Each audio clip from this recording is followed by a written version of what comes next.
वाहेगुरु जी का खालसा वाहेगुरु जी की फतेह। Punjabi audio book YouTube channel सुन रहे सारे ਸਰੋਤਿਆਂ ਨੂੰ ਮੇਰੇ ਸੁਤੰਤਰ ਕੌਰ ਵੱਲੋਂ ਪਿਆਰ ਭਰੀ ਸਤਿ ਸ਼੍ਰੀ ਅਕਾਲ। ਅੱਜ ਅਸੀਂ ਬਲਿਓ ਚਿਰਾਗ ਕਿਤਾਬ ਦਾ 8ਵਾਂ ਭਾਗ ਪੜ੍ਹਨ ਜਾ ਰਹੇ ਹਾਂ। ਪੰਨਾ ਨੰਬਰ 133। ਫਿਰ ਜਾਏ ਚੜ੍ਹਿਆ ਸੁਮੇਰ ਪਰ ਦੂਜੀ ਉਦਾਸੀ। ਤਲਵੰਡੀ ਤੋਂ ਤਿੱਬਤ। ਭਾਈ ਰਤਨ ਸਿੰਘ ਜੀ ਭੰਗੂ ਨੇ ਪ੍ਰਾਚੀਨ ਪੰਥ ਪ੍ਰਕਾਸ਼ ਵਿੱਚ ਲਿਖਿਆ ਹੈ ਕਿ ਬਾਬਾ ਜੀ ਉਸ ਦੇਸ਼ ਤੇ ਥਾਂ ਜ਼ਰੂਰ ਜਾਣਗੇ ਜਿੱਥੇ ਲੋਕੀ ਪ੍ਰਭੂ ਨੂੰ ਭੁੱਲ ਕੇ ਹੋਰ ਕਰਮ ਕਰ ਰਹੇ ਸਨ। ਧਰਮ ਕਮਾਉਣ ਲਈ ਲੋਕਾਂ ਨੂੰ ਗੁਰੂ ਨਾਨਕ ਦੇਵ ਜੀ ਸਹਿਲਾ ਰਾਹ ਦ੍ਰਿੜਾਉਂਦੇ ਸਨ। ਉਸ ਦੇਸ਼ ਬਾਬੇ ਜਾਏ ਜ਼ਰੂਰ ਹੋਂ ਭੂਲੇ ਪ੍ਰਭ ਮੂਰਖ ਕੂੜ। ਜਹਾਂ ਜਹਾਂ ਚਰਨ ਨਾਨਕ ਜੀ ਪਾਇਓ ਧਰਮ ਕਰਮ ਉਨ ਲੋਕਨ ਦ੍ਰਿੜਾਇਓ। ਇੱਕ ਗੱਲ ਭਾਈ ਰਤਨ ਸਿੰਘ ਜੀ ਨੇ ਹੋਰ ਬੜੀ ਕਮਾਲ ਦੀ ਲਿਖੀ ਹੈ ਕਿ ਗੁਰੂ ਨਾਨਕ ਦੇਵ ਜੀ ਅਤੇ ਕਲਯੁਗ ਦੀ ਲੜਾਈ ਹੋ ਰਹੀ ਸੀ। ਕਲਯੁਗ ਸਾਰਾ ਜ਼ੋਰ ਲਗਾ ਰਿਹਾ ਸੀ ਕਿ ਲੋਕ ਪਾਪ ਕਮਾਉਣ ਅਤੇ ਡੁੱਬ ਜਾਣ। ਬਾਬਾ ਚਾਹੁੰਦਾ ਸੀ ਕਿ ਸਾਰੇ ਪਾਰ ਲੰਘ ਜਾਣ। ਬਾਬੇ ਨੂੰ ਬੇਸ਼ੱਕ ਕੁਰਾਈਆ, ਦੀਵਾਨਾ ਅਤੇ ਬਤਾਲਾ ਕਿਹਾ ਗਿਆ, ਪਰ ਉਹ ਅਸਲ ਨਿਸ਼ਾਨੇ ਤੋਂ ਨਾ ਉੱਕੇ।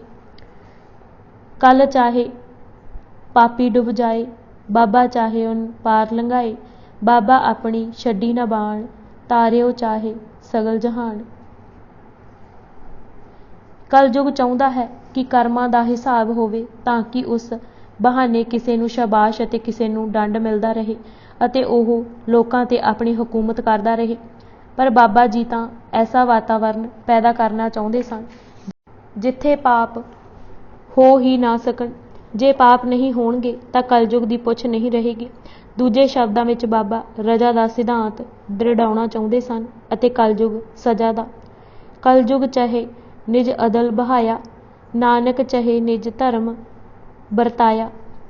ਇਸੇ ਸੰਬੰਧ ਵਿੱਚ ਮਹਿਮਾ ਪ੍ਰਕਾਸ਼ ਨੇ ਸੋਹਣੀ ਟੁੱਕ ਦਿੱਤੀ ਹੈ ਕਿ ਸਤਿਗੁਰ ਨਾਨਕ ਪ੍ਰਭੂ ਵੱਲੋਂ ਭੇਜਿਆ ਹੋਇਆ ਮੇਘ ਹੈ ਜੋ ਥਾਂ ਥਾਂ ਜਾ ਕੇ ਪ੍ਰੇਮ ਜਲ ਦੀ ਵਰਖਾ ਕਰਦਾ ਹੈ ਅਤੇ ਜਿੱਥੇ ਜਿੱਥੇ ਪ੍ਰਭੂ ਪ੍ਰੇਮੀ ਉਸ ਦੀ ਯਾਦ ਵਿੱਚ ਜੁਟੇ ਹੋਏ ਹਨ ਗੁਰੂ ਨਾਨਕ ਦੇਵ ਜੀ ਜ਼ਰੂਰ ਪੁੱਜਣਗੇ। ਸਤਿਗੁਰੂ ਘਨ ਹਰ ਭਗਤ ਕੋ ਪ੍ਰੇਮ ਬੂੰਦ ਵਰਖਾ ਕਰੇ।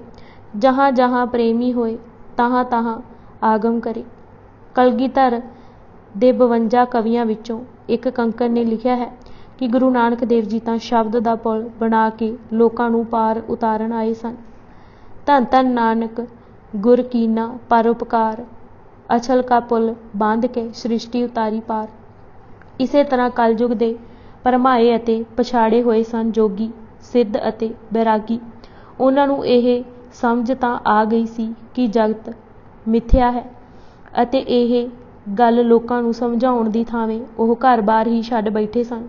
ਮਹਾਰਾਜ ਨੇ ਆਪਣੇ ਸ਼ਬਦਾਂ ਦੀ ਜੋਗੀ ਜੁਗਤ ਨਾ ਜਾਣੇ ਅੰਧ ਅਤੇ ਜਤੀ ਸਦਾਵੇ ਜੁਗਤ ਨਾ ਜਾਣੇ ਛੱਡ ਬਹਿ ਘਰ-ਬਾਰ। ਸੋ ਹੁਣ ਉਹਨਾਂ ਨੂੰ ਸੋਧਣ ਲਈ ਸੁਮੇਰ ਪਰ ਜਾ ਚੜ੍ਹੇ। ਭਾਈ ਗੁਰਦਾਸ ਜੀ ਦੇ ਸ਼ਬਦਾਂ ਵਿੱਚ ਫਿਰ ਜਾ ਚੜ੍ਹਿਆ ਸੁਮੇਰ ਪਰ ਸਿੱਧ ਮੰਡਲੀ ਦ੍ਰਿਸ਼ਟੀ ਆਈ। ਇੱਥੇ ਇਹ ਨਿਰਣਾ ਕਰ ਲੈਣਾ ਵੀ ਠੀਕ ਰਹੇਗਾ ਕਿ ਸੁਮੇਰ ਪਰਬਤ ਕਿੱਥੇ ਹੈ।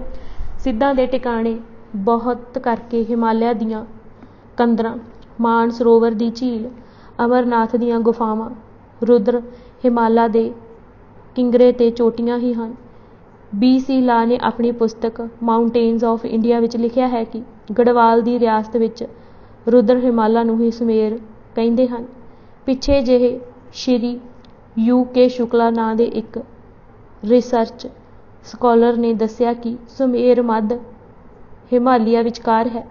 ਮੰਦਕਣੀ, ਅਲਕਨੰਦਾ ਅਤੇ ਭਾਗੀਰਥੀ ਦੇ ਸੋਮਿਆਂ ਤੋਂ 3 ਕਿਲੋਮੀਟਰ ਹੇਠਾਂ ਜਾ ਕੇ ਤਿਕੋਨੀ ਵੈਲੀ ਜੋ 52 ਕਿਲੋਮੀਟਰ ਦੇ ਘੇਰੇ ਵਿੱਚ ਹੈ। ਸੁਮੇਰ ਦੀ ਖੂਬਸੂਰਤੀ ਸਾਹਮਣੇ ਕੁਝ ਵੀ ਨਹੀਂ। ਇੱਥੇ ਅਗਸਤ ਦੇ ਮਹੀਨੇ ਰੰਗ ਬਰੰਗੇ ਫੁੱਲ ਖਿੜੇ ਇੱਕ ਅਨੋਖਾ ਹੀ ਦ੍ਰਿਸ਼ ਪੇਸ਼ ਕਰਦੇ ਹਨ।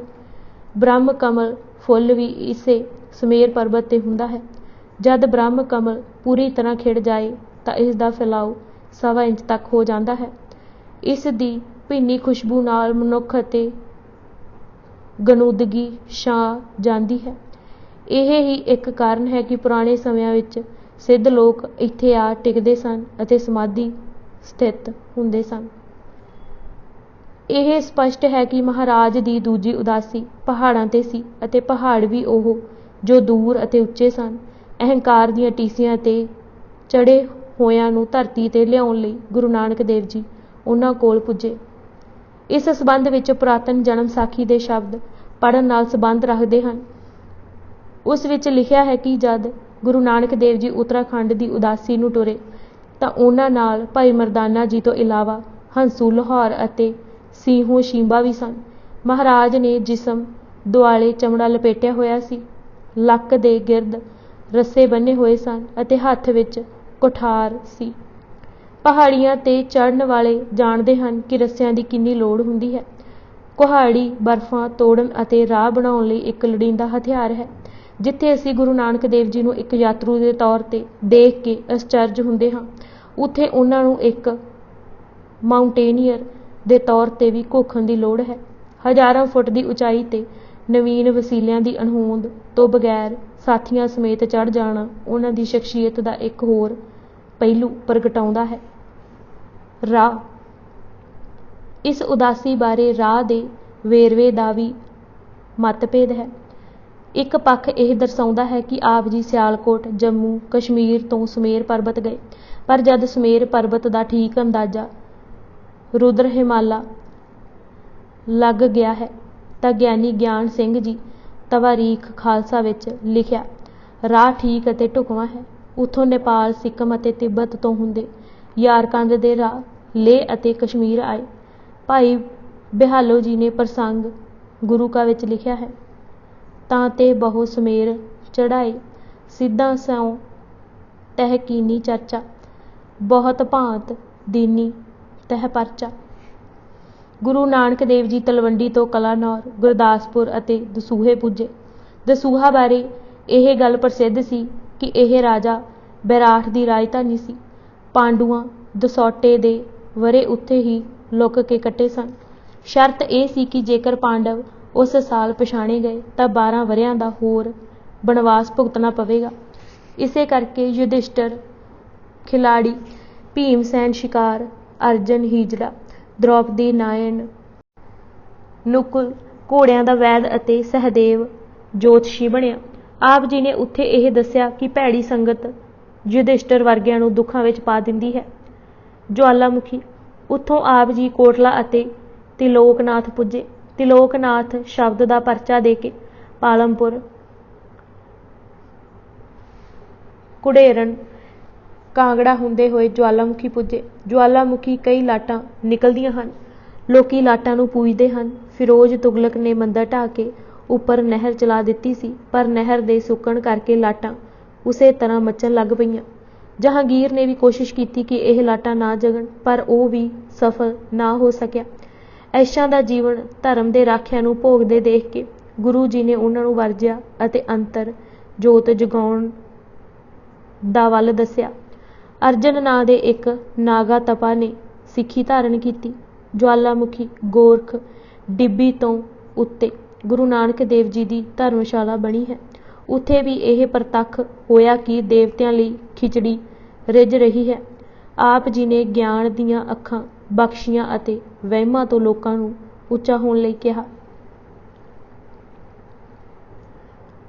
ਰਵਾਲਸਰ। ਉੱਥੋਂ ਆਪ ਜੀ ਰਵਾਲਸਰ ਪੁੱਜੇ। ਰਵਾਲਸਰ ਵਿੱਚ ਕਈ ਟਿੱਲੇ ਪੱਥਰਾਂ 'ਤੇ ਤੁਰਦੇ ਰਹਿੰਦੇ ਹਨ। ਆਪ ਜੀ ਨੇ ਉਹਨਾਂ ਦਾ ਹੀ ਪ੍ਰਮਾਣ ਦੇ ਕੇ ਕਿਹਾ ਕਿ ਜੇ ਉਸ ਦੀ ਰਹਿਮਤ ਹੋਵੇ ਤਾਂ ਪੱਥਰ ਤਰ ਜਾਂਦੇ ਹਨ, ਤਾਂ ਇਸ ਜੀਵ ਦਾ ਸੰਸਾਰ ਸਾਗਰ ਤੋਂ ਪਾਰ ਲੰਘ ਜਾਣਾ ਕੋਈ ਕਠਿਨ ਨਹੀਂ, ਕੇਵਲ ਉਸ ਦੀ ਨਜ਼ਰ ਦੀ ਲੋੜ ਹੈ। ਲੋਕੀ ਬਿਜਲੀ ਨੂੰ ਦੇਵੀ ਮੰਨਦੇ ਸਨ ਅਤੇ ਹੋਰ ਕਈ ਵਹਿਮਾਂ ਵਿੱਚ ਫਸ ਜ਼ਿੰਦਗੀ ਅਜਾਈ ਗਵਾਈ ਟੁਰੀ ਜਾਂਦੇ ਸਨ। ਜਿਵੇਂ ਇਹ ਵਹਿਮ ਪ੍ਰਚਲਿਤ ਹੈ ਕਿ ਕੁਆਰੀਆਂ ਜੋਗਣਾ ਪੀਂਘਾਂ ਝੂਟਦੀਆਂ ਹਨ। ਆਪ ਜੀ ਨੇ ਜੀਵਨ ਮੁਕਤੀ ਦਾ ਰਾਹ ਸਦਾ ਖੇੜੇ ਵਿੱਚ ਰਹਿਣਾ ਦੱਸਿਆ। ਨਾਨਕ ਭਗਤਾ ਸਦਾ ਵਿਗਾਸ। ਬ੍ਰਹਮ ਕੋਠੀ ਤੋਂ ਹੁੰਦੇ ਹੋਏ ਮਣੀਕਰਨ ਜਾ ਪੁੱਜੇ। ਉਸ ਕੁੰਡ ਦਾ ਪਾਣੀ ਇਤਨਾ ਗਰਮ ਹੈ ਕਿ ਹੱਥ ਨਹੀਂ ਲਗਾਇਆ ਜਾ ਸਕਦਾ। ਪਾਂਡਿਆਂ ਨੇ ਰੋਜੀ ਕਮਾਉਣ ਲਈ ਇਹ ਗੱਲ ਪ੍ਰਸਿੱਧ ਕੀਤੀ ਹੋਈ ਹੈ ਕਿ ਸ਼ੇਸ਼ ਨਾਗ ਫੁਕਾਰੇ ਛੱਡਦਾ ਹੈ ਅਤੇ ਇਸ ਲਈ ਪਾਣੀ ਉਬਾਲੇ ਖਾਂਦਾ ਹੈ। ਮਹਾਰਾਜ ਨੇ ਵਹਿਮਾਂ ਦੀ ਜ਼ਿੰਦਗੀ ਤੋਂ ਹਟਾ ਕੇ ਉੱਜਲ ਬਣਾਇਆ। ਸ਼ਿਮਲਾ ਅਤੇ ਸਪਾਟੂ। ਬਿਆਸ ਪਾਰ ਕਰਕੇ ਕਹਿਲੂਰ ਦੀ ਦੀਨ ਪੁੱਜੇ। ਕੀਰਤਪੁਰ ਬੁੱਢਣ ਸ਼ਾਹ ਨੂੰ ਦਰਸ਼ਨ ਦਿੱਤੇ। ਉਸ ਜਦ ਬੱਕਰੀਆਂ ਦਾ ਦੁੱਧ ਜੋ ਆਪਣੇ ਲਈ ਕਟੋਰੇ ਵਿੱਚ ਪਾਇਆ ਸੀ ਪੇਸ਼ ਕੀਤਾ ਤਾਂ ਆਪ ਜੀ ਨੇ ਫਿਰ ਪੀਆਂਗੇ ਕਹਿ ਕੇ ਟਾਲ ਦਿੱਤਾ। ਮੂਲੇ ਖੱਤਰੀ ਦੇ ਉਧਾਰ ਵੇਲੇ ਵੀ ਇਹ ਵਚਨ ਕਹੇ ਸਨ। 10ਵਾਂ ਜਾਮਾ ਪਰ ਹਰੇ ਜਬ ਹੀ ਜਨਮ ਮਰਨ ਗਤ ਤੇ ਹੈ ਤਬ ਹੀ ਤਬ ਲੋ ਜਨਮ ਮਰੇਂਗੋ ਇਹੀ ਸ਼ੂਕਰ ਸਸਾਂ ਮਿਰਗ ਕੀ ਦੇਹੀ। ਇਹਨਾਂ ਹੁਕਮਾਂ ਤੋਂ ਇੱਕ ਗੱਲ ਸਪਸ਼ਟ ਹੁੰਦੀ ਹੈ ਕਿ 10 ਜਾਮੇ ਗੁਰੂ ਨਾਨਕ ਦੇਵ ਜੀ ਨੇ ਮਿੱਥੀ ਵਿਉਂਤ ਅਨੁਸਾਰ ਧਾਰੇ। ਗੁਰੂ ਇੱਕੋ ਹੀ ਹੈ, ਜਾਮੇ 10 ਹਨ। ਦੂਜੇ 10 ਦਾ ਹਿੰਦਸਾ ਸੰਪੂਰਨ ਹਿੰਦਸਾ ਹੈ। 10 ਜਾਮੇ ਧਾਰਨ ਦਾ ਕਾਰਨ ਸੰਪੂਰਨ ਗੁਰੂ ਦੀ ਸੋਝੀ ਸੰਸਾਰ ਨੂੰ ਦੇਣੀ ਸੀ ਤਾਂ ਕਿ ਫਿਰ ਉਹ ਕਦੇ ਨਾ ਭਟਕੇ। 6ਵੇਂ ਪਾਤਸ਼ਾਹ ਗੁਰੂ ਹਰਗੋਬਿੰਦ ਜੀ ਨੇ ਆ ਕੇ ਬੁੱਢਣ ਦੀ ਖਾਹਿਸ਼ ਪੂਰੀ ਕੀਤੀ। ਉੱਥੋਂ ਨਾਲਾਗੜ੍ਹ, ਪੰਜੌਰ, ਸ਼ਿਮਲੇ ਅਤੇ ਸਪਾਟੂ ਦੇ ਨਿਵਾਸੀਆਂ ਨੂੰ ਇੱਕ ਈਸ਼ਵਰ ਦੀ ਭਗਤੀ ਵਿੱਚ ਜੋੜ ਕੇ ਜੌਹੜਸਰ ਪੁੱਜੇ। ਜੌਹੜਸਰ ਹਿਮਾਲਿਆ ਦਾ ਬਹੁਤ ਵੱਡਾ ਮੇਲਾ ਭਰਦਾ ਹੈ ਜਿੱਥੇ ਹਰ ਕੋਈ ਆਇਆ ਪਹਾੜੀ ਮੂਰਤੀਆਂ ਅੱਗੇ ਨ੍ਰਿਤ ਕਰਕੇ ਆਪਣੀ ਸ਼ਰਧਾ ਪ੍ਰਗਟਾਉਂਦਾ ਹੈ। ਆਪ ਜੀ ਨੇ ਸਹੀ ਨ੍ਰਿਤ ਉਸ ਪਰਮਾਤਮਾ ਦੀ ਸਿਫਤ ਸਲਾਹ ਦੱਸਿਆ ਅਤੇ ਹੋਰ ਸਭ ਨਾਚਾਂ ਨੂੰ ਖੁਸ਼ੀਆਂ ਮਨ ਮਹਿ ਕਿਹਾ।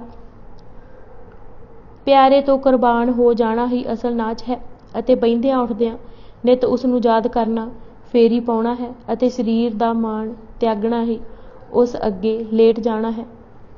ਭਾਉ ਫੇਰੀ ਹੋਵੇ ਮਨ ਚੀਤ, ਬਹਿੰਦਿਆਂ ਉੱਠਦਿਆਂ ਨੀਤਾ ਨੀਤ, ਲੇਟਣ ਲੇਟ ਜਾਣੇ ਤਨ ਸੁਆ, ਇਤ ਰੰਗ ਨਾਚੈ ਰਖ ਰਖ ਪਾਉ।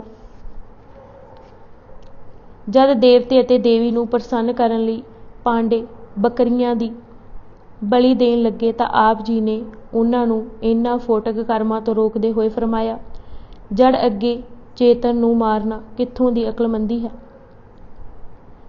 ਜੜ ਪਾਹਣ ਕੇ ਮਾਨੇ ਪੀਵ, ਤਿਸਕੇ ਆਗੇ ਮਾਰੇ ਜੀਵ, ਜਾਣਤ ਨਹੀਂ ਸਾਕਤ ਅੰਧੇ। ਜਦ ਉਹਨਾਂ ਜੀਵਨ ਦਾ ਸਹੀ ਰਾਹ ਅਤੇ ਜਾਂਚ ਪੁੱਛੀ ਤਾਂ ਆਪ ਜੀ ਨੇ ਸੇਵਾ ਅਤੇ ਸਤਸੰਗਤ ਦਾ ਰਾਹ ਦੱਸਿਆ। ਉਸ ਇਲਾਕੇ ਦੇ ਲੋਕੀ ਨਾਮ ਧਰੀਕ ਹੋਏ। ਉਧਰ ਸਿੱਖੀ ਦਾ ਇੰਨਾ ਪ੍ਰਚਾਰ ਹੋਇਆ ਕਿ ਗੁਰੂ ਅਮਰਦਾਸ ਜੀ ਨੇ ਪਰਬਤਾਂ ਦੀ ਸਿੱਖੀ ਦੀ ਸੇਵਾ ਸੰਭਾਲ ਬਾਬਾ ਗੰਗਾਦਾਸ ਜੀ ਨੂੰ ਬਖਸ਼ੀ। ਮਾਹੀਸਰ ਜੌਹੜਸਰ ਤੋਂ 50 ਮੀਲ ਉੱਤਰ ਵੱਲ 15,000 ਫੁੱਟ ਚੜ੍ਹਾਈ ਚੜ੍ਹ ਗਏ। ਉੱਥੋਂ ਦੇ ਲੋਕੀ ਪਾਣੀ ਨਾ ਹੋਣ ਕਾਰਨ ਦੁਖੀ ਅਤੇ ਤੰਗ ਸਨ। ਉਹਨਾਂ ਦਾ ਮੁਖੀਆ ਮਾਹੀਆ ਗੁਰੂ ਨਾਨਕ ਦੀ ਚਰਨੀ ਲੱਗਾ ਅਤੇ ਕਹਿਣ ਲੱਗਾ ਕਿ ਇਸ ਇਲਾਕੇ ਵਿੱਚ ਜਲ ਦੀ ਬਹੁਤ ਤੰਗੀ ਹੈ, ਲੋਕੀ ਪਿਆਸੇ ਮਰ ਜਾਂਦੇ ਹਨ। ਗੁਰੂ ਨਾਨਕ ਦੇਵ ਜੀ ਨੇ ਉਪਦੇਸ਼ ਦਿੰਦੇ ਹੋਏ ਕਿਹਾ, ਭਗਤੀ ਕਰੋ, ਪੱਥਰ ਅੱਗੇ ਸਿਰ ਨਾ ਝੁਕਾਓ, ਵਾਹਿਗੁਰੂ ਦੁੱਖ ਦੂਰ ਕਰੇਗਾ। ਪੱਥਰ ਚੁੱਕਿਆ ਤਾਂ ਹੇਠੋਂ ਪਾਣੀ ਨਿਕਲ ਆਇਆ। ਉਸੇ ਥਾਂ 'ਤੇ ਹੁਣ ਮਾਹੀਸਰ ਬਣਿਆ ਹੋਇਆ ਹੈ। ਉੱਥੋਂ ਸਿਰਮੌਰ ਦੀ ਦੂਣ ਪੁੱਜੇ। ਗੰਗੋਤਰੀ ਅਤੇ ਜਮਨੋਤਰੀ ਪਾਰ ਕਰਕੇ 14,000 ਫੁੱਟ ਦੀ ਚੜ੍ਹਾਈ ਚੜ੍ਹੇ। ਗਿਆਨੀ ਗਿਆਨ ਸਿੰਘ ਜੀ ਦਾ ਮਤ ਹੈ ਕਿ ਗੋਮੁਖੀ ਤੱਕ ਗੁਰੂ ਜੀ ਪੁੱਜੇ। ਉੱਥੋਂ ਗਊ ਦੇ ਮੁਖ ਜਿਹੇ ਪੱਥਰ 'ਚੋਂ ਜਲ ਦੀ ਧਾਰਾ ਵਹਿੰਦੀ ਹੈ। ਉਸ ਦੇ ਉੱਤਰ ਵੱਲ ਉੱਚੇ ਪਹਾੜ 'ਤੇ ਚੜ੍ਹੇ ਜਿਸ ਨੂੰ ਕਹਿਕਾ ਦੀਵਾਲ ਕਹਿੰਦੇ ਹਨ। ਜਦ ਸੂਰਜ ਇਹਨਾਂ ਪਹਾੜਾਂ 'ਤੇ ਚਮਕਦਾ ਹੈ ਤਾਂ ਇੱਕ ਸੁਨਹਿਰੀ ਝਲਕ ਦਾ ਝਵਾਲਾ ਪੈਂਦਾ ਹੈ। ਇੱਥੋਂ ਦੇ ਰਾਜੇ ਨੇ ਗੁਰਸ਼ਰਨ ਲਈ ਗੋਮੁਖੀ ਤੋਂ ਬਦਰੀਨਾਥ, ਵਸੂਧਾਰ, ਸਪਤ ਸ੍ਰਿੰਗ, ਹੇਮਕੁੰਡ ਪਾਰ ਕਰਕੇ ਉਸ ਥਾਂ 'ਤੇ ਪੁੱਜੇ ਜਿਸ ਨੂੰ ਸੁਮੇਰ ਕਹਿੰਦੇ ਹਨ। Doctor B.C. ਲਾ ਨੇ ਇਹਨਾਂ ਪਹਾੜਾਂ ਦੀਆਂ ਉੱਚੀਆਂ ਟੀਸੀਆਂ ਨੂੰ ਹੀ ਆਪਣੀ ਪੁਸਤਕ ਵਿੱਚ ਮਾਊਂਟੇਨਜ਼ ਆਫ ਇੰਡੀਆ ਵਿੱਚ ਸੁਮੇਰ ਲਿਖਿਆ ਹੈ। ਸਾਡੀਆਂ ਜਨਮ ਸਾਖੀਆਂ ਵਿੱਚ ਐਸਾ ਹੀ ਵਰਣਨ ਹੈ ਅਤੇ ਸ਼੍ਰੀ ਸ਼ੁਕਲਾ ਨੇ ਇਸੇ ਨੂੰ ਸੁਮੇਰ ਦਾ ਨਾਂ ਦਿੱਤਾ ਹੈ। ਮਹਿਮਾ ਪ੍ਰਕਾਸ਼ ਵਿੱਚ ਸੁਮੇਰ ਪਰਬਤ ਦਾ ਵਰਣਨ ਇਹਨਾਂ ਸ਼ਬਦਾਂ ਵਿੱਚ ਕੀਤਾ ਹੈ। जब सुमेर गए सतगुर दयाल, शोभत सुंदर गिर परम विशाल। अंत प्रकाश रतन मंजड़ी, जग्यो पवंत ज्यों गंग फरी। अष्ट श्रृंग सुंदर प्रधान, तहाँ साध मुनीसर बसे महान। चार पुरी चौंदिस अत सुंदर, मन बन्यो कैलाशी मंदर। सुंदर तड़ाक अमृत जल भरे, शकल सृग चितामन जड़े। लीला शकल लोक तहाँ पासे, अंत विशाल छू रहे आकाशे। हुण इस रोशनी विच मत्स्य पूरन दी लिखत है, जो एडवर्ड सी सचल ने एल ब्रूनी के हवाले नाल अपनी पुस्तक विच दिती है। नूं पढ़ो तां स्पष्ट करदी है कि सुमेर सुनहरी अते चमकदार धरती है, जिथे धुंध कदे नहीं पई। मिठे जल दीआं नदियां हन अते सिद्ध लोक घर बना के रहिंदे हन। सिद्धां नाल चर्चा। इतनी उंचाई ते गुरु नानक देव जी नूं अपने साथियां समेत आउंदा देख पहिलां सिंध लोकां ने हैरानी प्रगट कीती। भाई गुरदास जी दे शब्दां विच गोरख अते उस नूं मन्नण वालियां ने पहली गल ही यह पुछी, कौन सख्त तो ही इत्थे लिआई। तां गुरु नानक देव जी दा उत्तर सी, परमेश्वर नूं जपदे उस दे नां विच लीन हो के यह कि कई होर उच्चियां चढ़ाइयां चढ़ियां जा सकदियां हन। गुरु नानक देव जी ने अनुभव किया कि शरीरां ते इतने कष्ट तां सिद्ध सहार रहे हैं, पर लोकां दे कष्ट दूर करन लई उन्हां विच परोपकार दी भावना नहीं। जो विचारां गोष्ठां ते सवाल जवाब सुमेर पर्बत ते होए, उस दा वर्णन भाई गुरदास जी अते होरनां जन्म साखियां ने कीता है। मेहरबान दे शब्दां विच तब सिद्धां साथ गुरु बाबे नानक जी सुमेर गोष्ट करी, तब सिद्ध छुड़क पए ज्ञान पूछने क्यों। तब सिद्ध साधक गुरु नानक देव जी से परमेश्वर की कथा अगंब अगाध की खबर लैण लई इकट्ठे होए। भाई गुरदास जी के कथन अनुसार उन्हां दा पहला प्रश्न सी, अपना नाव तुम देह बताई। बाबा आखे नाथ जी, नानक नाम जपे गत पाई। ना तां अपना मैं मिटा दिता है, उस दा नाम ही कामयाबी दा राह है। उन्हां दा अगला प्रश्न सी, कवन जात तुम्हारी। महाराज ने फरमाया, अचरज हमारी जात। जद मैं किसे वर्ण भेद नूं मनदा नहीं हाँ, सो जात की दसां, बस अजीब ही कह सकदा हाँ। उन्हां दे आगू दा अगला प्रश्न सी, जोत मत विच सारा जोर धरती दे पानी नूं आकाश विच लै जाना है, तुहाडे पंथ विच की चाल है। गुरु नानक देव जी ने फरमाया, साडा मत है यह दृढ़ कर लेना कि उम्र मड़ी न्याणी है अते उस विच मान हंकार नूं बिठा के शुकर करना। अठी पहर हथी जोड़ी रहे परमेश्वर कै आगे।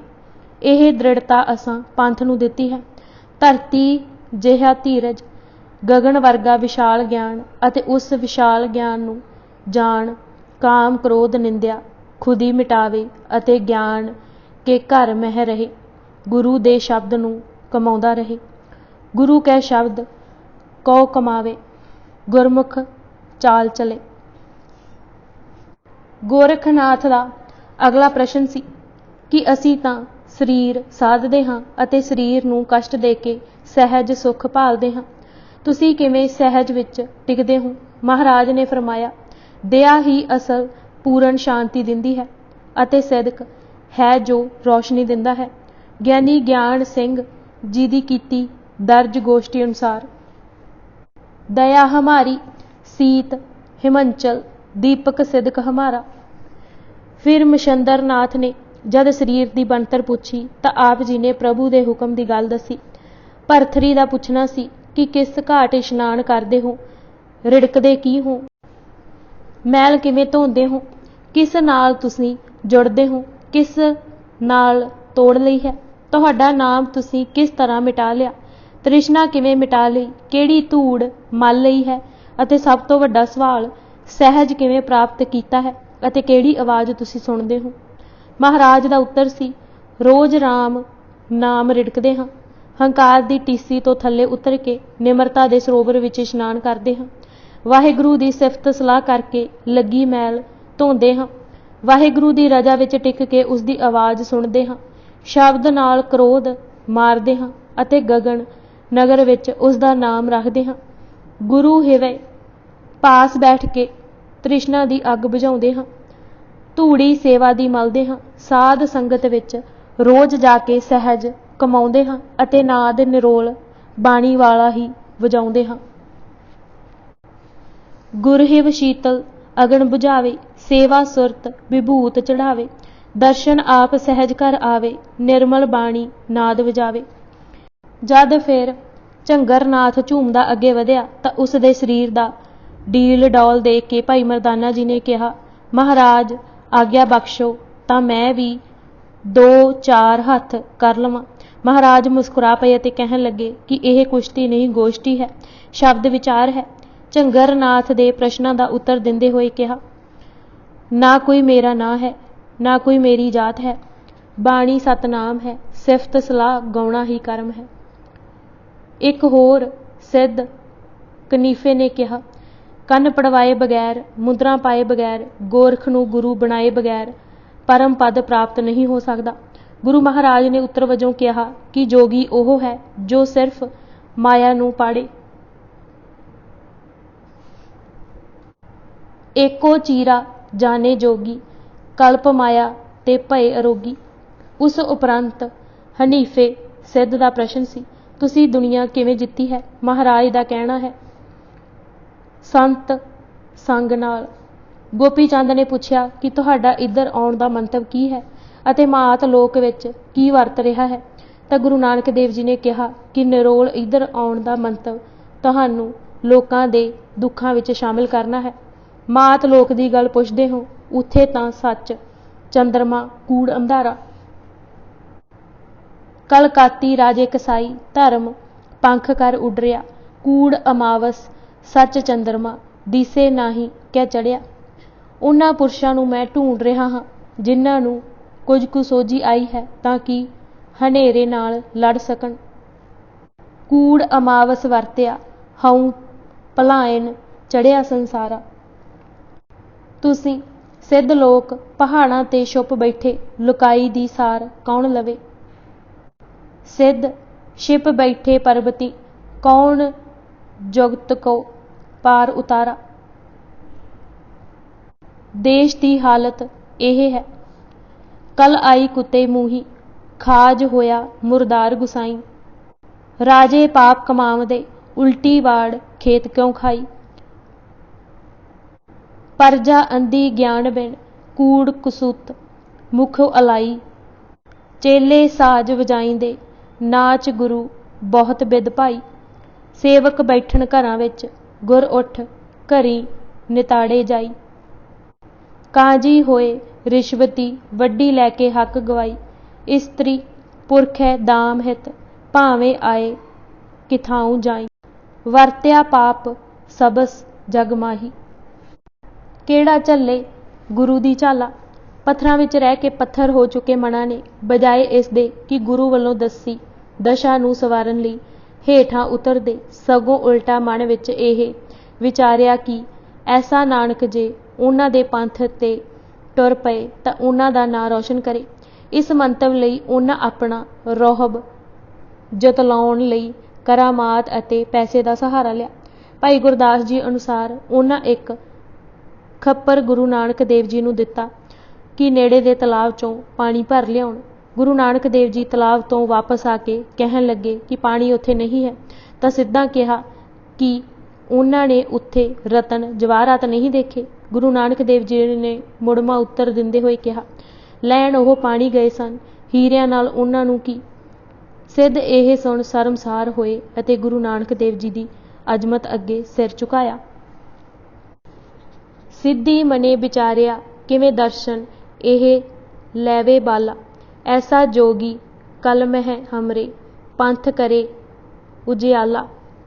ਖੱਪਰ ਦਿੱਤਾ ਨਾਥ ਜੀ, ਪਾਣੀ ਭਰ ਲੈਵਣ ਉੱਠ ਚਾਲਾ। ਬਾਬਾ ਆਇਆ ਪਾਣੀਏ, डिठे रतन जवाहर लाला। सतगुरु अगम अगाध पुरख, केड़ा झले गुरु दी झाला। फिर आया गुर नाथ जी पाणी, ठ्योड़ नहीं उस ताला। शब्द जित सिद्ध मंडली, कि तोस अपना पंथ निराला। कलयुग नानक नाम सुखाला। गोपी चंद ने पूछया कि किस तीर्थ ते इशनान करिए, किस नूं उपर रखिए, किस नूं हेठां, दीपक केड़ा बालीए कि सदा रोशनी रहे। तब गुरु महाराज दा उत्तर सी, गुरमुख बन जाण नाल ही उस दा ध्यान मिल जांदा है। सतगुर दा मिलना ही असली इशनान है। सतगुर दी दित्ती बख्शिश ही निर्मल करदी है। हर पासे उस दे हुक्म नूं वेखना अते पछानना ही असल दीपक है। ज्ञानी बिमल अज्ञानी मैला, सतवस्त के लागे गैला। उपर हुक्म हुक्म ही तले, हुक्म पछाणे दीपक जले। कह नानक सुन गोपी चंद, जपे अजपा काटे फंद। संगरनाथ ने जोग धारण करन लई कहा अते गृहस्थी वाली रीत छड्डना ही ठीक राह दस्या। गुरु नानक देव जी ने फरमाया कि गृहस्थ छड्ड के फिरना नीर नूं रिड़कण समान है। जे गृहस्थ ना होवे तां जग किवें चले। मूल गृहस्थ है। मूल बिटम को गृहस्थ पठानो, आश्रम अपर की शाखा जानो। उस दा अगला सवाल सी, तुसी काल किवें जित्तिया, माया किवें त्याग सुट्टी, काम आदिक किवें पछाड़ सुट्टे। गुरु जी दा बचन सी, सच नूं पछाणिया मौत नस गई, सुरत नूं शब्द विच लीन कीतियां माया भज गई। गुरु विचार नूं दृढ़ कीतियां कमादायक जित गए। अते जद यह जान लिया कि जन्म मरण उसे दे वस है तां मन टिक गया। सच जान कर काल गवाया, सुरत शब्द स्यों त्यागी माया। दृढ़ विचार विकार सब जीते, त्रैगुण मेटे भय अतीते। कह नानक सुन संगरनाथ, आउण जाण हुकम प्रभ साथ। दत्तात्रेय ਨਾਂ ਦੇ ਜੋਗੀ ਨੇ ਕਿਹਾ, ਜੋ ਗੱਲਾਂ ਤੁਸੀਂ ਦੱਸ ਰਹੇ ਹੋ ਇਸ ਤਰ੍ਹਾਂ ਦੀਆਂ ਗੱਲਾਂ ਤਾਂ ਅਸੀਂ ਕਦੇ ਨਹੀਂ ਸੁਣੀਆਂ। ਨਾ ਸ਼ਾਸਤਰਾਂ ਨੇ ਇਹ ਦਰਸਾਇਆ ਹੈ ਅਤੇ ਨਾ ਹੀ ਵੈਦਾਂ ਅਤੇ ਪੁਰਾਣਾਂ ਨੇ। ਤੁਹਾਡੇ ਵਿਚਾਰ ਤਾਂ ਹਲਚਲ ਮਚਾ ਰਹੇ ਹਨ। ਸ਼ਾਸਤਰ ਵੇਦ ਪੁਰਾਣ ਇਹ ਬਿਦ ਕਿੰਨੇ ਨਾ ਲੇਖਿਆ। हलचल उपजी मन नह ठहरत, सुन सुन तुम्हारी बातां। महाराज ने कहा कि परमात्मा का नाम जप के देखो तो सही कि किन्नी रोशनी अते चमक मिलती है। सच नाम जप के तुम देखो, दामन तै बड़ दम के, मानो दत जत कह नानक घट घट साहिब चमके। सिद्धां दा एक सवाल ये सी कि तुसां रजे रजे लगदे हो, कोई तलखी तुहाडे विच नहीं। अंदरला इतना निर्मल तुसां किवें कर लिया, किहड़ा तप कीता, खांदे की हो। महाराज ने कहा, सिखो ऐ कोई शै खाण करके नहीं। गां रूपी खिमा नूं संतोख नाल चोआ, जो दुध हासिल होआ उस नूं अंदर दी अगन नाल ताण दे के शब्द दी जाग लगाई। साध संगत विच जाग टिका दिता अते मन विचार दा रेड़का पाया। मन विचार का मथन किया, आपे दा ख्याल छड्ड के भाणा मन्नण नूं रखना बनाया। ऐसा स्वाद आया कि रज गए। भाणा मन्नण चाख कर सादा, तृप्त भए श्री गुर प्रसादा। आप जी दे विचारां ने सिद्धां विच हलचल मचा दित्ती। अपने टिकाणिਆਂ ਤੋਂ ਸਾਰੇ ही हिल गए। ਇਹ ही कारण है कि खुणस खा के ਸਾਰੇ ਕੁਝ ਸਾਲਾਂ ਬਾਅਦ ਇਕੱਠੇ ਹੋ ਕੇ ਅਚਲ ਬਟਾਲਾ ਕਰਤਾਰਪੁਰ ਦੇ ਨੇੜੇ ਆਏ। ਮਹਾਰਾਜ ਆਪਣੇ ਮੰਤਵ ਵਿੱਚ ਕਾਮਯਾਬ ਸਨ। ਉਹਨਾਂ ਨੂੰ ਪਹਾੜਾਂ ਤੋਂ ਥੱਲੇ ਲੋਕਾਂ ਵਿੱਚ ਲਿਆਉਣਾ ਸੀ। ਉਹ ਉਸ ਵਿੱਚ ਸਫਲ ਹੋ ਗਏ। ਭਾਈ ਗੁਰਦਾਸ ਜੀ ਦੇ ਸ਼ਬਦਾਂ ਵਿੱਚ, ਸਿੱਧਨਾਥ ਅਵਤਾਰ ਸਭ ਗੋਸ਼ਟ ਕਰ ਕਰ ਕੰਨ ਫੜਾਇਆ। ਅਤੇ ਹੁਣ सिद्ध आसन सब जगत दे, नानक आद मते जे कोआ। सारे सिद्धां दे आसना टिकाणियां ने गुरु नानक दा मत मन लिया। सब नानक मता होए। नेपाल। ਉੱਥੋਂ ਆਪ ਜੀ ਨੇਪਾਲ ਦੀ ਰਿਆਸਤ ਜਾ ਪੁੱਜੇ। ਚਤਰੇ ਨਗਰ ਦੇ ਗੁਸਾਈ ਨੇ ਗੁਰੂ ਦੀਖਿਆ ਲਈ। ਉੱਥੋਂ ਹੀ ਵਰਾਹ ਖੇਤਰ ਪਾਰ ਕਰਕੇ ਪਲਟੀ ਝੀਲ ਦੇ ਕਿਨਾਰੇ ਹਵੇਲ ਖਾਂਚੀ ਦੇ ਪਰਬਤਾਂ ਨੂੰ ਚੀਰਦੇ ਕ੍ਰਿਸ਼ਨਤਾਲ ਧੌਲਗੜ੍ਹ ਹੁੰਦੇ ਹੋਏ ਖੱਟਮੰਡੂ ਨੇਪਾਲ ਦੀ ਰਾਜਧਾਨੀ ਪੁੱਜੇ। ਵਰਾਹ ਖੇਤਰ ਵਿੱਚ ਬੇਰੀ ਵਰਗੇ ਦਰਖਤ ਹਨ ਜਿਨ੍ਹਾਂ ਦੇ ਫਲ ਦੀ ਗੁਠਲੀ ਦੇ ਮਣਕੇ ਸੰਨਿਆਸੀ ਪਾਸ ਰੱਖਦੇ ਹਨ। ਖੱਟਮੰਡੂ ਵਿਖੇ ਪਸ਼ੂਪਤੀ ਮੰਦਰ ਲਾਗੇ ਹੀ ਬਾਗਮਤੀ ਗੰਗਾ ਦੇ ਕਿਨਾਰੇ ਆਪ ਜੀ ਨੇ ਟਿਕਾਣਾ ਕੀਤਾ ਅਤੇ ਸ਼ਬਦ ਗਾਵਿਆ। ਸ਼ਬਦ ਦੀ ਆਵਾਜ਼ ਸੁਣ ਕੇ ਗੁਸਾਈ ਚਰਚਾ ਲਈ ਉੱਠ ਆਏ। ਸਭ ਨੂੰ ਮਹਾਰਾਜ ਨੇ ਸ਼ਬਦ ਵਿੱਚ ਜੁੜਨ ਦਾ ਉਪਦੇਸ਼ ਦਿੱਤਾ ਅਤੇ ਪਖਾਨ ਪੂਜਾ ਤੋਂ ਵਰਜਿਆ। ਉੱਥੋਂ ਦਾ ਰਾਜਾ ਰਣਬੀਰ ਸਿੰਘ ਗੁਰੂ ਜੀ ਦਾ ਸੰਗਤੀ ਬਣ ਗਿਆ। ਗੁਰੂ ਬਖਸ਼ਿਸ਼ ਨਾਲ ਰਾਜੇ ਘਰ ਸੰਤਾਨ ਵੀ ਹੋਈ। ਅੱਜ ਤੱਕ ਗੁਰੂ ਘਰ ਦਾ ਨੇਪਾਲ ਵਿਖੇ ਸਨਮਾਨ ਹੁੰਦਾ ਹੈ। ਤਿੱਬਤ। ਦਰਿਆ ਸੁਨਕੋਸੀ ਅਰੁਣ ਪਾਰ ਕਰਕੇ ਕੰਚਨ ਜੰਗਾਂ ਤੋਂ ਹੁੰਦੇ ਅਤੇ ਸੁਨਹਿਰੀ ਪਹਾੜਾਂ ਨੂੰ ਲਿਤਾੜਦੇ ਹੋਏ ਸਿੱਕਮ ਦੇਸ਼ ਪਹੁੰਚੇ। ਮਰਦਾਨਾ ਜੀ ਨੇ ਕਿਹਾ ਕਿ ਅਸੀਂ ਤਾਂ ਸੋਨਾ ਲਿਤਾੜਦੇ ਜਾ ਰਹੇ ਹਾਂ। ਤਾਂ ਮਹਾਰਾਜ ਨੇ ਉੱਤਰ ਦਿੱਤਾ ਕਿ ਜਦ ਉੱਚੇ ਹੋ ਜਾਈਏ ਤਾਂ ਮਾਇਆ ਪੈਰਾਂ ਥੱਲੇ ਹੀ ਰਹਿੰਦੀ ਹੈ। ਉੱਤਰ ਵਾਲੇ ਪਾਸੇ ਸਿੱਕਮ ਦੀ ਰਾਜਧਾਨੀ ਗੰਗਟੋਕ ਪੁੱਜੇ। ਸਿੱਕਮ ਤੋਂ ਹੀ ਤਿੱਬਤ ਚਲੇ ਗਏ। ਕਈਆਂ ਦਾ ਕਹਿਣਾ ਹੈ ਕਿ ਜਨਮ ਸਾਖੀ ਵਿੱਚ ਜਿਸ ਅਲ ਲਾਚੀਨ ਦਾ ਜ਼ਿਕਰ ਹੈ ਉਹ ਚੀਨ ਦਾ ਸ਼ਹਿਰ ਹੈ ਅਤੇ ਉੱਥੇ ਹੀ ਚੀਨੀਆਂ ਦਾ ਵੱਡਾ ਮੇਲਾ ਹੁੰਦਾ ਹੈ। ਚੀਨ ਦੀ ਹੱਦ ਨੂੰ ਛੋਹ ਕੇ ਤਿੱਬਤ ਨੂੰ ਆਏ। ਤਿੱਬਤ ਨੂੰ ਲਾਮਿਆਂ ਦਾ ਦੇਸ਼ ਕਿਹਾ ਜਾਂਦਾ ਹੈ ਅਤੇ ਜਨਮ ਸਾਖੀ ਇਸ ਗੱਲ ਦੀ ਗਵਾਹ ਹੈ ਕਿ ਉਹ ਲਾਮਿਆਂ ਦੇ ਦੇਸ਼ ਗਏ। ਲਾਮਿਆਂ ਦੇ ਪ੍ਰਸਿੱਧ ਮੰਦਰ ਤੋਂ ਬਾਹਰ ਹੀ ਉਹਨਾਂ ਸ਼ਬਦ ਗਾਇਆ ਅਤੇ ਕਿਹਾ, ਜਿਸ ਲਾਮੇ ਨੂੰ ਤੁਸੀਂ ਪਰਮੇਸ਼ਰ ਮੰਨਦੇ ਹੋ ਉਹ ਪਰਮੇਸ਼ਰ ਨਹੀਂ ਹੈ। ਪਰਮੇਸ਼ਰ ਇੱਕ ਹੈ, ਅਮੂਰਤ ਹੈ, ਜਗਤ ਦਾ ਕਰਤਾ ਧਰਤਾ ਹੈ, ਸਰਵ ਸ਼ਕਤੀਮਾਨ ਹੈ। ਗੁਰੂ ਨਾਨਕ ਦੇਵ ਜੀ ਤਿੱਬਤ ਵਿੱਚ ਕਿੰਨੀ ਕੁ ਸ਼ੋਭਾ ਹੋਈ ਉਸ ਦਾ ਵਰਣਨ ਅਜੋਕੇ ਇਤਿਹਾਸਕਾਰ ਕਰ ਰਹੇ ਹਨ।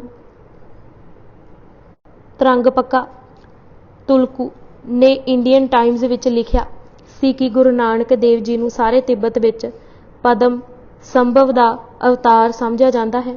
ਇਹ ਗੱਲ ਮੰਨੀ ਪ੍ਰਮੰਨੀ ਹੈ ਕਿ ਜਦ ਬੁੱਧ ਜੀ ਨੂੰ ਉਹਨਾਂ ਦੇ ਚੇਲਿਆਂ ਨੇ ਪੁੱਛਿਆ ਸੀ ਕਿ ਫੇਰ ਵੀ ਕਦੇ ਦਰਸ਼ਨ ਹੋਣਗੇ ਤਾਂ ਉਹਨਾਂ ਕਿਹਾ, ਹਾਂ ਕਲਯੁਗ ਵਿੱਚ ਪੁਸਤਕ ਦੇ ਰੂਪ ਵਿੱਚ ਉਹ ਆਉਣਗੇ।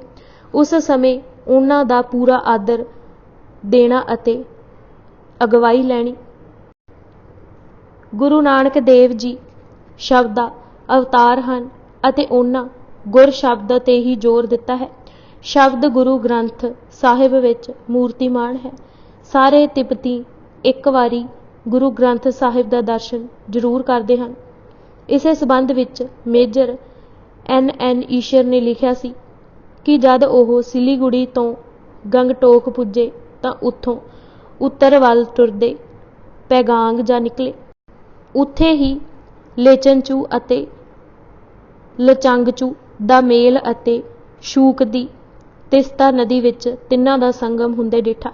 ਜਦ ਪਿੰਡ ਚਨਥਾਂਗ ਪੁੱਜੇ ਤਾਂ ਉੱਥੇ ਸੇਬ ਅਤੇ ਮੱਕੀ ਦੀ ਥਾਂ ਕੇਲੇ ਅਤੇ ਚਾਵਲ ਦੇਖ ਹੈਰਾਨ ਹੋਏ। ਗਾਈਡ ਨੇ ਦੱਸਿਆ ਕਿ ਉੱਥੇ ਰਿੰਪੋਚੇ ਨਾਨਕ ਗੁਰੂ ਆਏ ਸਨ। ਉਸ ਪਿੰਡ ਪੁੱਜ ਕੇ ਜਦ ਗੁਰੂ ਨਾਨਕ ਦੇਵ ਜੀ ਨੇ ਕੇਲੇ ਦੇ ਪੱਤਿਆਂ ਵਿੱਚ ਚਾਵਲ ਖਾਣ ਲਈ ਕੱਢੇ ਤਾਂ ਇਰਦ ਗਿਰਦ ਦੇ ਨਿਵਾਸੀ ਇਕੱਠੇ ਹੋ ਗਏ। ਉਹਨਾਂ ਨਾ ਕਦੇ ਚਾਵਲ ਅਤੇ ਨਾ ਹੀ ਕਦੇ ਕੇਲਾ ਡਿੱਠਾ ਸੀ। ਉਹਨਾਂ ਦੀ ਹੈਰਾਨੀ ਦੇਖ ਪਰਉਪਕਾਰੀ ਗੁਰੂ ਨਾਨਕ ਨੇ ਚਾਵਲ ਖਾਣ ਦੀ ਥਾਂ ਚਾਰੇ ਪਾਸੇ ਖਿਲਾਰ ਦਿੱਤੇ ਅਤੇ ਕੇਲੇ ਦੇ ਪੱਤੇ ਵੀ ਜ਼ਮੀਨ ਵਿੱਚ ਦੱਬ ਦਿੱਤੇ। ਸਮਾਂ ਪਾ ਕੇ ਕੇਲੇ ਅਤੇ ਚਾਵਲ ਉੱਥੇ ਹੋਏ ਜੋ ਅੱਜ ਵੀ ਗੁਰੂ ਨਾਨਕ ਦੇਵ ਜੀ ਦੀ ਵਡਿਆਈ ਦੀ ਗਵਾਹੀ ਦੇ ਰਹੇ ਹਨ। ਉਸ ਗਾਈਡ ਦੇ ਕਥਨ ਅਨੁਸਾਰ ਗੁਰੂ ਜੀ ਉੱਥੋਂ ਹੀ ਤਿੱਬਤ ਗਏ ਸਨ। ਖੋਰਾ ਲਾ ਹੀ ਉੱਤਰੀ ਸਿੱਕਮ ਨੂੰ ਤਿੱਬਤ ਦੀ ਚੁੰਬੀ ਵਾਦੀ ਨਾਲ ਮਿਲਾਉਂਦਾ ਹੈ। ਖੋਰਾ ਲਾ ਰਿਜ ਦੇ ਹੇਠਾਂ ਪਾਈਕੋ ਪਿੰਡ ਦੇ ਬਾਹਰ ਇੱਕ ਸਿਲਾ ਪਈ ਹੋਈ ਹੈ ਜਿਸ ਤੇ ਗੁਰੂ ਨਾਨਕ ਦੇਵ ਜੀ ਦੀ ਉਦਾਸੀ ਦਾ ਹਾਲ ਲਿਖਿਆ ਹੋਇਆ ਹੈ। ਤਿੱਬਤ ਤੋਂ ਯਰਕੰਦ ਹੁੰਦੇ ਹੋਏ ਲਦਾਖ ਪੁੱਜੇ। 24 ਅਕਤੂਬਰ 1969 ਦੇ ਅਖਬਾਰ ਹਿੰਦੁਸਤਾਨ ਟਾਈਮਜ਼ ਦਿੱਲੀ ਵਿੱਚ K. M. ਵੈਦ ਫੋਰਸਟ ਇੰਸਟੀਚਿਊਟ ਦੇਹਰਾਦੂਨ ਦੀ ਇੱਕ ਚਿੱਠੀ ਛਪੀ ਹੈ, ਜਿਸ ਵਿੱਚ ਜ਼ਿਕਰ ਹੈ ਕਿ ਗੁਰੂ ਨਾਨਕ ਦੇਵ ਜੀ ਯਰਕੰਦ ਤੋਂ ਹੋ ਕੇ ਲਦਾਖ ਪੁੱਜੇ ਸਨ। ਉਹਨਾਂ ਦਾ ਲਿਖਣਾ ਹੈ ਕਿ ਉਹ ਪਿੱਛੇ ਜਿਹੇ ਲੇਹ ਵਿੱਚ ਸੀ ਅਤੇ ਵੱਡੀ ਸੜਕ ਬਣ ਰਹੀ ਸੀ। ਸੜਕ ਕਿਨਾਰੇ ਇੱਕ ਵੱਡੀ ਚਟਾਨ ਨੂੰ ਜਦ ਇੰਜੀਨੀਅਰ ਬਰੂਦ ਨਾਲ ਉਡਾਉਣ ਲੱਗੇ ਤਾਂ ਉੱਥੋਂ ਦੇ ਲੋਕੀ ਆ ਕੇ ਕਹਿਣ ਲੱਗੇ ਕਿ ਉਸ ਨੂੰ ਨਾ ਤੋੜਨ, ਕਿਉਂਕਿ ਇਹ ਕਿਸੇ ਵੱਡੇ ਮਹਾਂਪੁਰਖ ਦੀ ਯਾਦ ਹੈ ਅਤੇ ਉਸ ਨੂੰ ਨਾਨਕ ਸ਼ਾਹ ਕਹਿੰਦੇ ਹਨ। ਉਹਨਾਂ ਇਹ ਵਾਰਤਾ ਵੀ ਸੁਣਾਈ ਕਿ ਜਦ ਗੁਰੂ ਨਾਨਕ ਦੇਵ ਜੀ ਸਿੱਧਾਂ ਨੂੰ ਜਿੱਤ ਕੇ ਵਾਪਸ ਆ ਰਹੇ ਸਨ ਤਾਂ ਕੁਝ ਸਿੱਧਾਂ ਦੇ ਸਾਥੀਆਂ ਨੇ ਗੁੱਸੇ ਵਿੱਚ ਨਾਨਕ ਸ਼ਾਹ 'ਤੇ ਪਹਾੜ ਸੁੱਟ ਦਿੱਤਾ। ਪਹਾੜ ਗੁਰੂ ਨਾਨਕ ਦੇ ਨੇੜੇ ਆਉਂਦਿਆਂ ਹੀ ਮੋਮ ਹੋ ਗਿਆ ਅਤੇ ਗੁਰੂ ਨਾਨਕ ਦੇਵ ਜੀ ਜਦ ਪਹਾੜ ਵਿੱਚੋਂ ਬਾਹਰ ਨਿਕਲੇ ਤਾਂ ਉਹਨਾਂ ਦਾ ਪੂਰਾ ਖਲੋਤਾ ਚਿੱਤਰ ਉੱਥੇ ਬਣਿਆ ਹੋਇਆ ਸੀ। ਜਿਸ ਚਟਾਨ ਨੂੰ ਤੁਸੀਂ ਉਡਾਉਣਾ ਚਾਹੁੰਦੇ ਹੋ ਉਹ ਚਿੱਤਰ ਉਸ ਵਿੱਚ ਬਣਿਆ ਹੋਇਆ ਹੈ। ਜਦ ਅੱਗੇ ਵੱਧ ਕੇ ਵੇਖਿਆ ਤਾਂ ਸੱਚਮੁੱਚ ਚਿੱਤਰ ਬਣਿਆ ਹੋਇਆ ਸੀ। ਲੇਹ ਵਿੱਚ ਉੱਥੇ ਹੀ ਹੁਣ ਗੁਰਦੁਆਰਾ ਬਣ ਗਿਆ ਹੈ। ਲੇਹ ਤੋਂ ਆਪ ਜੀ ਗਿਲਗਤ ਅਤੇ ਅਸਕਰਦੂ ਪੁੱਜੇ। ਅਸਕਰਦੂ ਨੂੰ ਹੁਣ ਤੱਕ ਨਾਨਕ ਪੀਰ ਦੀ ਥਾਂ ਕਹਿੰਦੇ ਹਨ। ਉੱਥੋਂ ਦਾ ਕਲੰਦਰ ਗੌਸ ਬੁਖਾਰੀ ਉੱਥੋਂ ਦੇ ਹਾਕਮ ਨੂੰ ਵੱਸ ਕਰਕੇ ਜ਼ਬਰਦਸਤੀ ਇਸਲਾਮ ਫੈਲਾ ਰਿਹਾ ਸੀ। ਗੁਰੂ ਜੀ ਨੇ ਉਸ ਨੂੰ ਐਸਾ ਕਰਨ ਤੋਂ ਰੋਕਿਆ ਅਤੇ ਜ਼ਬਰ ਜ਼ੋਰ ਨਾਲ ਧਰਮ ਫੈਲਾਉਣ ਤੋਂ ਵਰਜਿਆ। ਉੱਥੋਂ ਆਪ ਜੀ ਦਰਰਾ ਸੰਸਥਾਨ ਲੰਘ ਕੇ ਵੂਲਰ ਝੀਲ ਦੇ ਕਿਨਾਰੇ ਜੇਹਲਮ ਪਾਰ ਕਰਕੇ ਸ਼੍ਰੀਨਗਰ ਪੁੱਜੇ। ਸ਼੍ਰੀਨਗਰ ਵਿਖੇ ਆਪ ਜੀ ਨੇ ਆਪਣਾ ਟਿਕਾਣਾ ਹਰੀ ਪਰਬਤ 'ਤੇ ਕੀਤਾ। ਸ਼ੰਕਰਾਚਾਰਜ ਦੀ ਟੀਸੀ ਵੀ ਦੇਖੀ ਅਤੇ ਉੱਥੋਂ ਦੇ ਲੋਕਾਂ ਨੂੰ ਭਗਤੀ ਮਾਰਗ 'ਤੇ ਤੁਰਨ ਲਈ ਪ੍ਰੇਰਿਆ। ਮਟਨ ਸਾਹਿਬ ਉੱਥੋਂ ਆਪ ਜੀ ਅਵੰਤੀਪੁਰ, ਬੀਜ ਬਿਹਾੜਾ, ਅਨੰਤਨਾਗ ਅਤੇ ਮਟਨ ਸਾਹਿਬ ਪੁੱਜੇ। ਮਟਨ ਹੀ ਆਪ ਜੀ ਨਾਲ ਚਰਚਾ ਕਰਨ ਲਈ ਬ੍ਰਹਮਦੱਤ ਆ ਪੁੱਜਾ। ਬ੍ਰਹਮਦੱਤ ਪੁਸਤਕਾਂ ਦੇ ਗੱਡੇ ਭਰ ਕੇ ਨਾਲ ਰੱਖਦਾ ਸੀ ਅਤੇ ਗਿਆਨ ਚਰਚਾ ਵਿੱਚ ਸਾਰਿਆਂ ਨੂੰ ਜਿੱਤ ਕੇ ਈਨ ਮਨਵਾਉਂਦਾ ਸੀ। ਪੁਸਤਕ ਲਦੇ ਉਸ਼ਟ ਜਿਨ ਦੋ ਦਾ ਵਰਣਨ ਕਰਦੇ ਨਾਲ ਹੀ ਲਿਖਿਆ ਹੈ ਕਿ ਵਿਦਵਾਨ ਤਾਂ ਬੜਾ ਸੀ ਪਰ ਹੰਕਾਰ ਨੇ ਅਕਲ ਮਾਰੀ ਹੋਈ ਸੀ। ਵਿਦਿਆ ਅਧਿਕ ਗਰਭ ਮਤ ਖਾਮ। ਸਾਲਗ੍ਰਾਮ ਗਲ ਵਿੱਚ ਅਤੇ ਤਨ 'ਤੇ 12 ਤਿਲਕ ਲਗਾਈ ਰੱਖਦਾ ਸੀ। ਗੁਰੂ ਪਾਤਸ਼ਾਹ ਨੇ ਉਸ ਨੂੰ ਗਿਆਨ ਚਕਸ਼ੂ ਬਖਸ਼ੇ। ਆਸਾ ਦੀ ਵਾਰ ਦੇ ਸ਼ਲੋਕ। ਪੜ ਪੜ ਗੱਡੀ ਲੱਦਿਆਂ, ਪੜ ਪੜ ਭਰੀਐ ਸਾਥ, ਪੜ ਪੜ ਬੇੜੀ ਪਾਈਐ, ਪੜ ਪੜ ਗੱਡਿਆ ਹੈ ਖਾਤ, ਪੜ ਪੜ ਜੇਤੇ ਬਰਸ ਬਰਸ, ਪੜਿਆ ਜੇਤੇ ਮਾਸ, ਪੜਿਆ ਜੇਤੀ ਆਰਜਾ, ਪੜਿਆ ਜੇਤੇ ਸਾਸ, ਨਾਨਕ ਲੇਖੇ ਇੱਕ ਗੱਲ, ਹੋਰ ਹਉਮੈ ਝਖਣਾ ਝਾਖ। ਅਤੇ ਨਾਨਕ ਨਦਰ ਕਰੇ ਸੋ ਪਾਵੇ, ਆਸਾ ਅੰਦੇਸੇ ਤੇ ਨਹਿ ਕੇਵਲ ਹਿਉਮੈ ਸ਼ਬਦ ਜਲਾਏ। ਮਹਾਰਾਜ ਨੇ ਕਿਹਾ, ਬ੍ਰਹਮਦੱਤ ਜੀ, ਤੁਸੀਂ ਕੇਵਲ ਪੜ੍ਹਦੇ ਹੋ, ਪੜ੍ਹਿਆ ਜੀਵਨ ਵਿੱਚ ਨਹੀਂ ਢਾਲਿਆ। ਕਦੇ ਖਿਆਲ ਤਾਂ ਕੀਤਾ ਹੋਵੇਗਾ ਕਿ ਸਿਕਲੀਗਰ ਹਥਿਆਰ ਬਣਾ ਬਣਾ ਧਰੀ ਜਾਂਦਾ ਹੈ, ਪਰ ਵਰਤਣ ਦਾ ਵੱਲ ਨਾ ਆਵਣ ਕਰਕੇ ਸੂਰਮਾ ਨਹੀਂ ਕਹਿਲਾ ਸਕਦਾ, ਸਿਰਫ ਹਥਿਆਰਾਂ ਨੂੰ ਵੇਚਦਾ ਹੈ। ਇਸੇ ਤਰ੍ਹਾਂ ਜੋ ਨਿਰਾ ਪੜ੍ਹਦਾ ਹੈ ਪਰ ਵਿਚਾਰਦਾ, ਵਰਤਦਾ ਅਤੇ ਅਪਣਾਉਂਦਾ ਨਹੀਂ, ਸਿਕਲੀਗਰ ਵਾਂਗ ਨਿਰਾ ਵੇਚਣ ਵਾਲਾ ਹੈ। ਪੜ੍ਹਿਆ ਜੀਵਕਾ ਕਾਰਨ ਜੋਊ, ਵੇਚਣਹਾਰ ਸੁਸਰਤ ਸਮ ਸੋਊ। ਵਿਦਵਾਨ ਤਾਂ ਉਹ ਹੈ ਜਿਸ ਦਾ ਮਨ ਟਿਕਿਆ ਹੋਵੇ। ਟਿਕੇ ਮਨ ਦਾ ਦੂਜੇ 'ਤੇ ਆਪ ਮੁਹਾਰੇ ਪ੍ਰਭਾਵ ਪੈਂਦਾ ਹੈ। ਹੇ ਪੰਡਤ, ਜਬ ਮਨ ਕੋ ਮਾਰੋ ਤਬ ਜਿਤੋਗੇ ਸਕਲ ਸੰਸਾਰੋ। ਆਪ ਜੀ ਨੇ ਜਦ ਇਹ ਸ਼ਲੋਕ ਪੜ੍ਹੇ ਤਾਂ ਉਹ ਪੈਰੀਂ ਢੱਠਾ। ਬ੍ਰਹਮਦੱਤ ਨੇ ਜਦ ਨਦਰ ਦਾ ਰਾਹ ਪੁੱਛਿਆ ਤਾਂ ਗੁਰੂ ਜੀ ਨੇ ਮਾਇਆ ਨੂੰ ਲਿਤਾੜਨਾ ਅਤੇ ਹਿਉਮੈ ਨੂੰ ਗਵਾਉਣਾ ਹੀ ਦੱਸਿਆ। ਦੁਨੀਆ ਮਾਇਆ ਹੱਥੋਂ ਮਾਰ ਖਾ ਰਹੀ ਹੈ ਅਤੇ ਅਸਲ ਗਿਆਨੀ ਮਾਇਆ ਨੂੰ ਮਾਰਦਾ ਹੈ। ਇਹ ਪ੍ਰਤੱਖ ਦਰਸਾ ਵੀ ਦਿੱਤਾ ਕਿ ਜਿਸ ਮਾਇਆ ਦਾ ਦਾਬਾ ਮੰਨ ਲਿਆ ਉਸ ਨੂੰ ਮਾਇਆ ਹੋਰ ਦਬਾਉਂਦੀ ਹੈ। ਬ੍ਰਹਮਦੱਤ ਨੂੰ ਉਸੇ ਧਰਮਸਾਲ ਬਣਾਉਣ ਲਈ ਕਿਹਾ ਅਤੇ ਬਣਵਾਈ ਵੀ ਗਈ। ਸੂਰਜ ਪ੍ਰਕਾਸ਼ ਦੀ ਗਵਾਹੀ ਹੈ। ਧਰਮਸਾਲ ਇੱਕ ਰਚੀ ਮਹਾਨੀ, ਨਾਮ ਦਇਆ ਇਸ਼ਨਾਨ ਦ੍ਰਿੜਾਇਓ, ਸਿੱਖੀ ਮਗ ਤਿਸ ਦੇਸ ਚਲਾਇਓ। ਉਸ ਦੇ ਸਾਥੀ ਕਮਾਲ ਨੇ, ਜਿਸ ਨੂੰ ਜਨਮ ਸਾਖੀ ਵਿੱਚ ਕਨਾਲ ਲਿਖਿਆ ਹੈ, ਸਿੱਖੀ ਧਾਰਨ ਕੀਤੀ। ਕਨਾਲ ਅਤੇ ਬ੍ਰਹਮਦਾਸ ਨੇ ਸਾਰੇ ਕਸ਼ਮੀਰ ਵਿੱਚ ਫਿਰ ਕੇ ਸਿੱਖੀ ਦਾ ਪ੍ਰਚਾਰ ਕੀਤਾ। ਮੈਕਾਲਫ ਦਾ ਕਹਿਣਾ ਹੈ ਕਿ ਜਦ ਪੰਡਤ ਨੇ ਗੁਰੂ ਜੀ ਪਾਸੋਂ ਪੁੱਛਿਆ ਕਿ ਇਸ ਸੰਸਾਰ ਵਿੱਚ ਕੌਣ ਸੁਖੀ ਹੈ ਤਾਂ ਗੁਰੂ ਨਾਨਕ ਦੇਵ ਜੀ ਨੇ ਕਿਹਾ ਕਿ ਉਂਝ ਤਾਂ ਸਾਰਾ ਜਗਤ ਹੀ ਦੁਖੀ ਹੈ, ਪਰ ਮੰਨੇ ਨਾਉ ਸੋਈ ਜਿਨ ਜਾਏ, ਅਯੂਰੀ ਕਰਮ ਨਾ ਲੇਖੇ ਲਾਏ। ਨਾਮ ਵਿੱਚ ਰਹਿਣ ਵਾਲਾ ਹੀ ਸੁਖੀ ਹੈ, ਬਾਕੀ ਸਭ ਭਟਕ ਰਹੇ ਹਨ। ਉਸ ਦਾ ਅਗਲਾ ਪ੍ਰਸ਼ਨ ਸੀ, ਤੁਸੀਂ ਕਿਸ ਸਿਧਾਂਤ ਵਿੱਚ ਵਿਸ਼ਵਾਸ ਰੱਖਦੇ ਹੋ? ਮਹਾਰਾਜ ਦਾ ਫਰਮਾਨ ਸੀ, ਅਬਹੀ ਕਬਹੀ ਕਿਛੂ ਨਾ ਜਾਣਾ, ਤੇਰਾ ਏਕੋ ਨਾਮ ਪਛਾਣਾ। ਹੋਰ ਪੰਡਤ ਵੀ ਇਕੱਠੇ ਹੋਏ ਆਏ ਅਤੇ ਆਪਣੀ ਮਾਨਸਿਕ ਦਸ਼ਾ ਦਾ ਜ਼ਿਕਰ ਕਰਦੇ ਕਿਹਾ ਕਿ ਉਹ ਨਿਤ ਅਤੇ ਨੈਮਤ ਕਰਮ ਕਰਦੇ ਹਨ, ਪਰ ਉਹਨਾਂ ਦਾ ਹੰਕਾਰ ਨਹੀਂ ਜਾਂਦਾ। ਗੁਰੂ ਨਾਨਕ ਦੇਵ ਜੀ ਦਾ ਕਹਿਣਾ ਸੀ, ਨਾਮ ਜਪੋ, ਤੁਹਾਡੇ ਕਰਮ ਪਵਿੱਤਰ ਹੋ ਜਾਣਗੇ। ਪੰਡਤਾਂ ਦਾ ਹੋਰ ਪ੍ਰਸ਼ਨ ਸੀ ਕਿ ਨਾਮ ਤਾਂ ਉਸ ਦਾ ਜਪੀਦਾ ਹੈ ਜਿਹੜਾ ਆਪ ਤੋਂ ਭਿੰਨ ਹੋਵੇ ਔਰ ਜੋ ਆਪਣਾ ਆਪ ਹੈ, ਇਸ ਦਾ ਕਿਆ ਨਾਮ ਜਪਣਾ? ਮਹਾਰਾਜ ਨੇ ਫਰਮਾਇਆ, ਜਿਵੇਂ ਆਰਸੀ ਤੇ ਜੰਗਾਲ ਚੜ੍ਹ ਜਾਂਦਾ ਹੈ, ਉਸ ਨੂੰ ਸ਼ੁੱਧ ਕਰੀਂਦਾ ਹੈ, ਫਿਰ ਆਪਣਾ ਮੁਖ ਭਾਸਦਾ ਹੈ, ਇਵੇਂ ਮਨ ਨੂੰ ਹਿਊਮੇ ਦੀ ਮੈਲ ਲੱਗੀ ਹੈ, ਉਸ ਮੈਲ ਕਾਰਨ ਆਤਮਾ ਦਾ ਦਰਸ਼ਨ ਨਹੀਂ ਹੁੰਦਾ। ਸੋ ਜੋ ਮਹਾਰਾਜ ਦਾ ਨਾਮ ਜਪਤਾ ਹੈ ਤਾਂ ਹਿਊਮੇ ਕੀ ਮੈਲ ਦੂਰ ਹੁੰਦੀ ਹੈ, ਤਬ ਆਤਮਾ ਕਾ ਦਰਸ਼ਨ ਹੁੰਦਾ ਹੈ। ਸਾਰਿਆਂ ਸਿਰ ਝੁਕਾਇਆ ਅਤੇ ਬੇਨਤੀ ਕੀਤੀ ਕਿ ਉਹ ਉੱਥੇ ਹੀ ਟਿਕਣ ਤਾਂ ਕਿ ਖੋਟੇ ਕਰਮ ਮਿਟ ਜਾਣ। ਬਚਨ ਹੋਆ, ਮੇਰਾ ਸਰਗੁਣ ਰੂਪ ਦੇਹ ਹੈ ਅਤੇ ਨਿਰਗੁਣ ਰੂਪ ਸ਼ਬਦ ਹੈ। ਸ਼ਬਦ ਦੇ ਅਭਿਆਸ ਨਾਲ ਖੋਟੇ ਕਰਮ ਮਿਟ ਜਾਣਗੇ ਅਤੇ ਸਦਾ ਮੇਲ ਵੀ ਬਣਿਆ ਰਹੇਗਾ। ਐਸ਼ ਮੁਕਾਮ, ਆਪ ਜੀ ਉੱਥੋਂ ਐਸ਼ ਮੁਕਾਮ ਵੱਲ ਚੱਲ ਪਏ। ਐਸ਼ ਮੁਕਾਮ ਤੇ ਇੱਕ ਆਜੜੀ ਨੇ ਆਪ ਜੀ ਨੂੰ ਆਪਣੀਆਂ ਬੱਕਰੀਆਂ ਦਾ ਦੁੱਧ ਚੋ ਕੇ ਪਿਲਾਇਆ, ਉਸ ਨੂੰ ਸੋਝੀ ਦਿੱਤੀ। ਜਦ ਇੱਕ ਹੋਰ ਅਜਾੜੀ ਨੇ ਰਤਾ ਕੁ ਮਜ਼ਾਕ ਕੀਤਾ ਤਾਂ ਆਪ ਨੇ ਸਹਿਜ ਸੁਭਾਅ ਕਿਹਾ, ਭਲੇ ਲੋਕ ਆਪਣੀਆਂ ਭੇਡਾਂ ਬੱਕਰੀਆਂ ਸੰਭਾਲ। ਉਸ ਦਾ ਇੱਜੜ ਐਸਾ ਖਿਲਰਿਆ ਕਿ ਭਾਲਿਓ ਵੀ ਨਾ ਮਿਲੇ। ਉਸ ਗੁਰੂ ਦੇ ਚਰਨ ਪਕੜੇ ਅਤੇ ਸਭ ਇੱਜੜ ਇੱਕ ਥਾਂ ਇਕੱਠਾ ਹੋ ਗਿਆ। ਗੁਰੂ ਜੀ ਦਰਸਾ ਰਹੇ ਸਨ ਕਿ ਸਹਿਜ ਦਾ ਜੀਵਨ ਗੁਜ਼ਾਰਿਆਂ ਇੰਦਰੇ ਆਪਣੀ ਆਪਣੀ ਥਾਈਂ ਟਿਕੇ ਰਹਿੰਦੇ ਹਨ, ਪਰ ਵਾਧੂ ਗੱਲਾਂ ਕੀਤਿਆਂ ਜੀਵਨ ਹੀ ਉਥਲ ਪੁਥਲ ਹੋ ਜਾਂਦਾ ਹੈ। ਬਨਿਹਾਲ, ਉੱਥੋਂ ਆਪ ਜੀ ਪਹਿਲਗਾਮ ਅਮਰਨਾਥ ਤੱਕ ਗਏ, ਮੁੜਦੇ ਅਨੰਤਨਾਗ ਦੇ ਰਾਹ ਕਾਂਜੀਗੁੰਡ ਅਤੇ ਫਿਰ ਬਨਿਹਾਲ ਦੇ ਪਰਬਤ ਪਾਰ ਕਰਕੇ ਰਾਮਬਣ ਅਤੇ ਵੈਸ਼ਨੋ ਦੇਵੀ ਦੇ ਮੰਦਰ ਪੁੱਜੇ। ਵੈਸ਼ਨੋ ਦੇਵੀ ਵਾਲੇ ਪਹਾੜ ਦੇ 3 ਕਿੰਗਰੇ ਬਹੁਤ ਉੱਚੇ ਹਨ ਅਤੇ ਇਸ ਨੂੰ ਤ੍ਰਿਕੂਟਾ ਵੀ ਆਖਦੇ ਹਨ।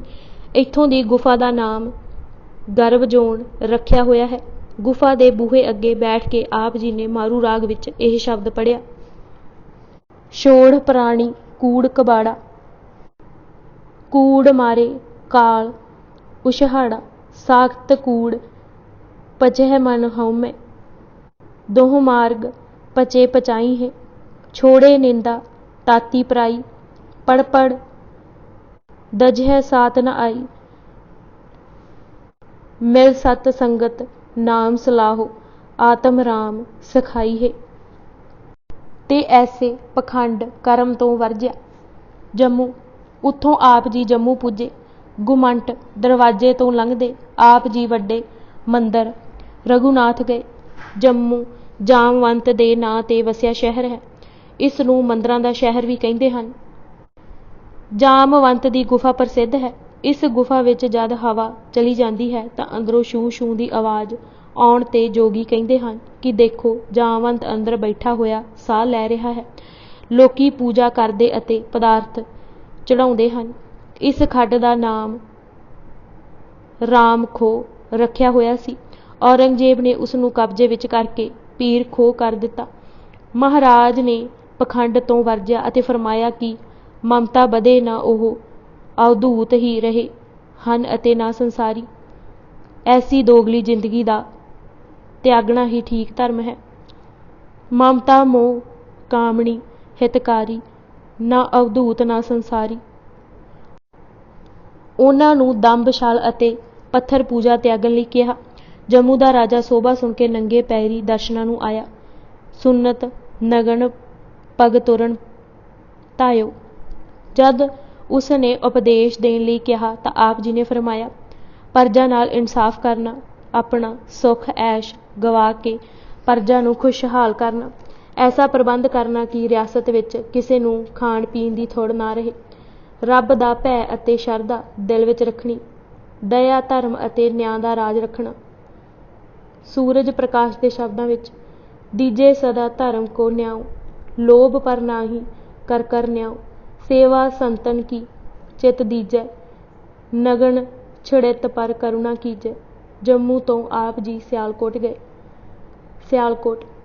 ਜਦ ਗੁਰੂ ਪਾਤਸ਼ਾਹ ਸਿਆਲਕੋਟ ਪੁੱਜੇ ਤਾਂ ਚਾਰੇ ਪਾਸੇ ਹਾਹਾਕਾਰ ਮੱਚੀ ਹੋਈ ਸੀ।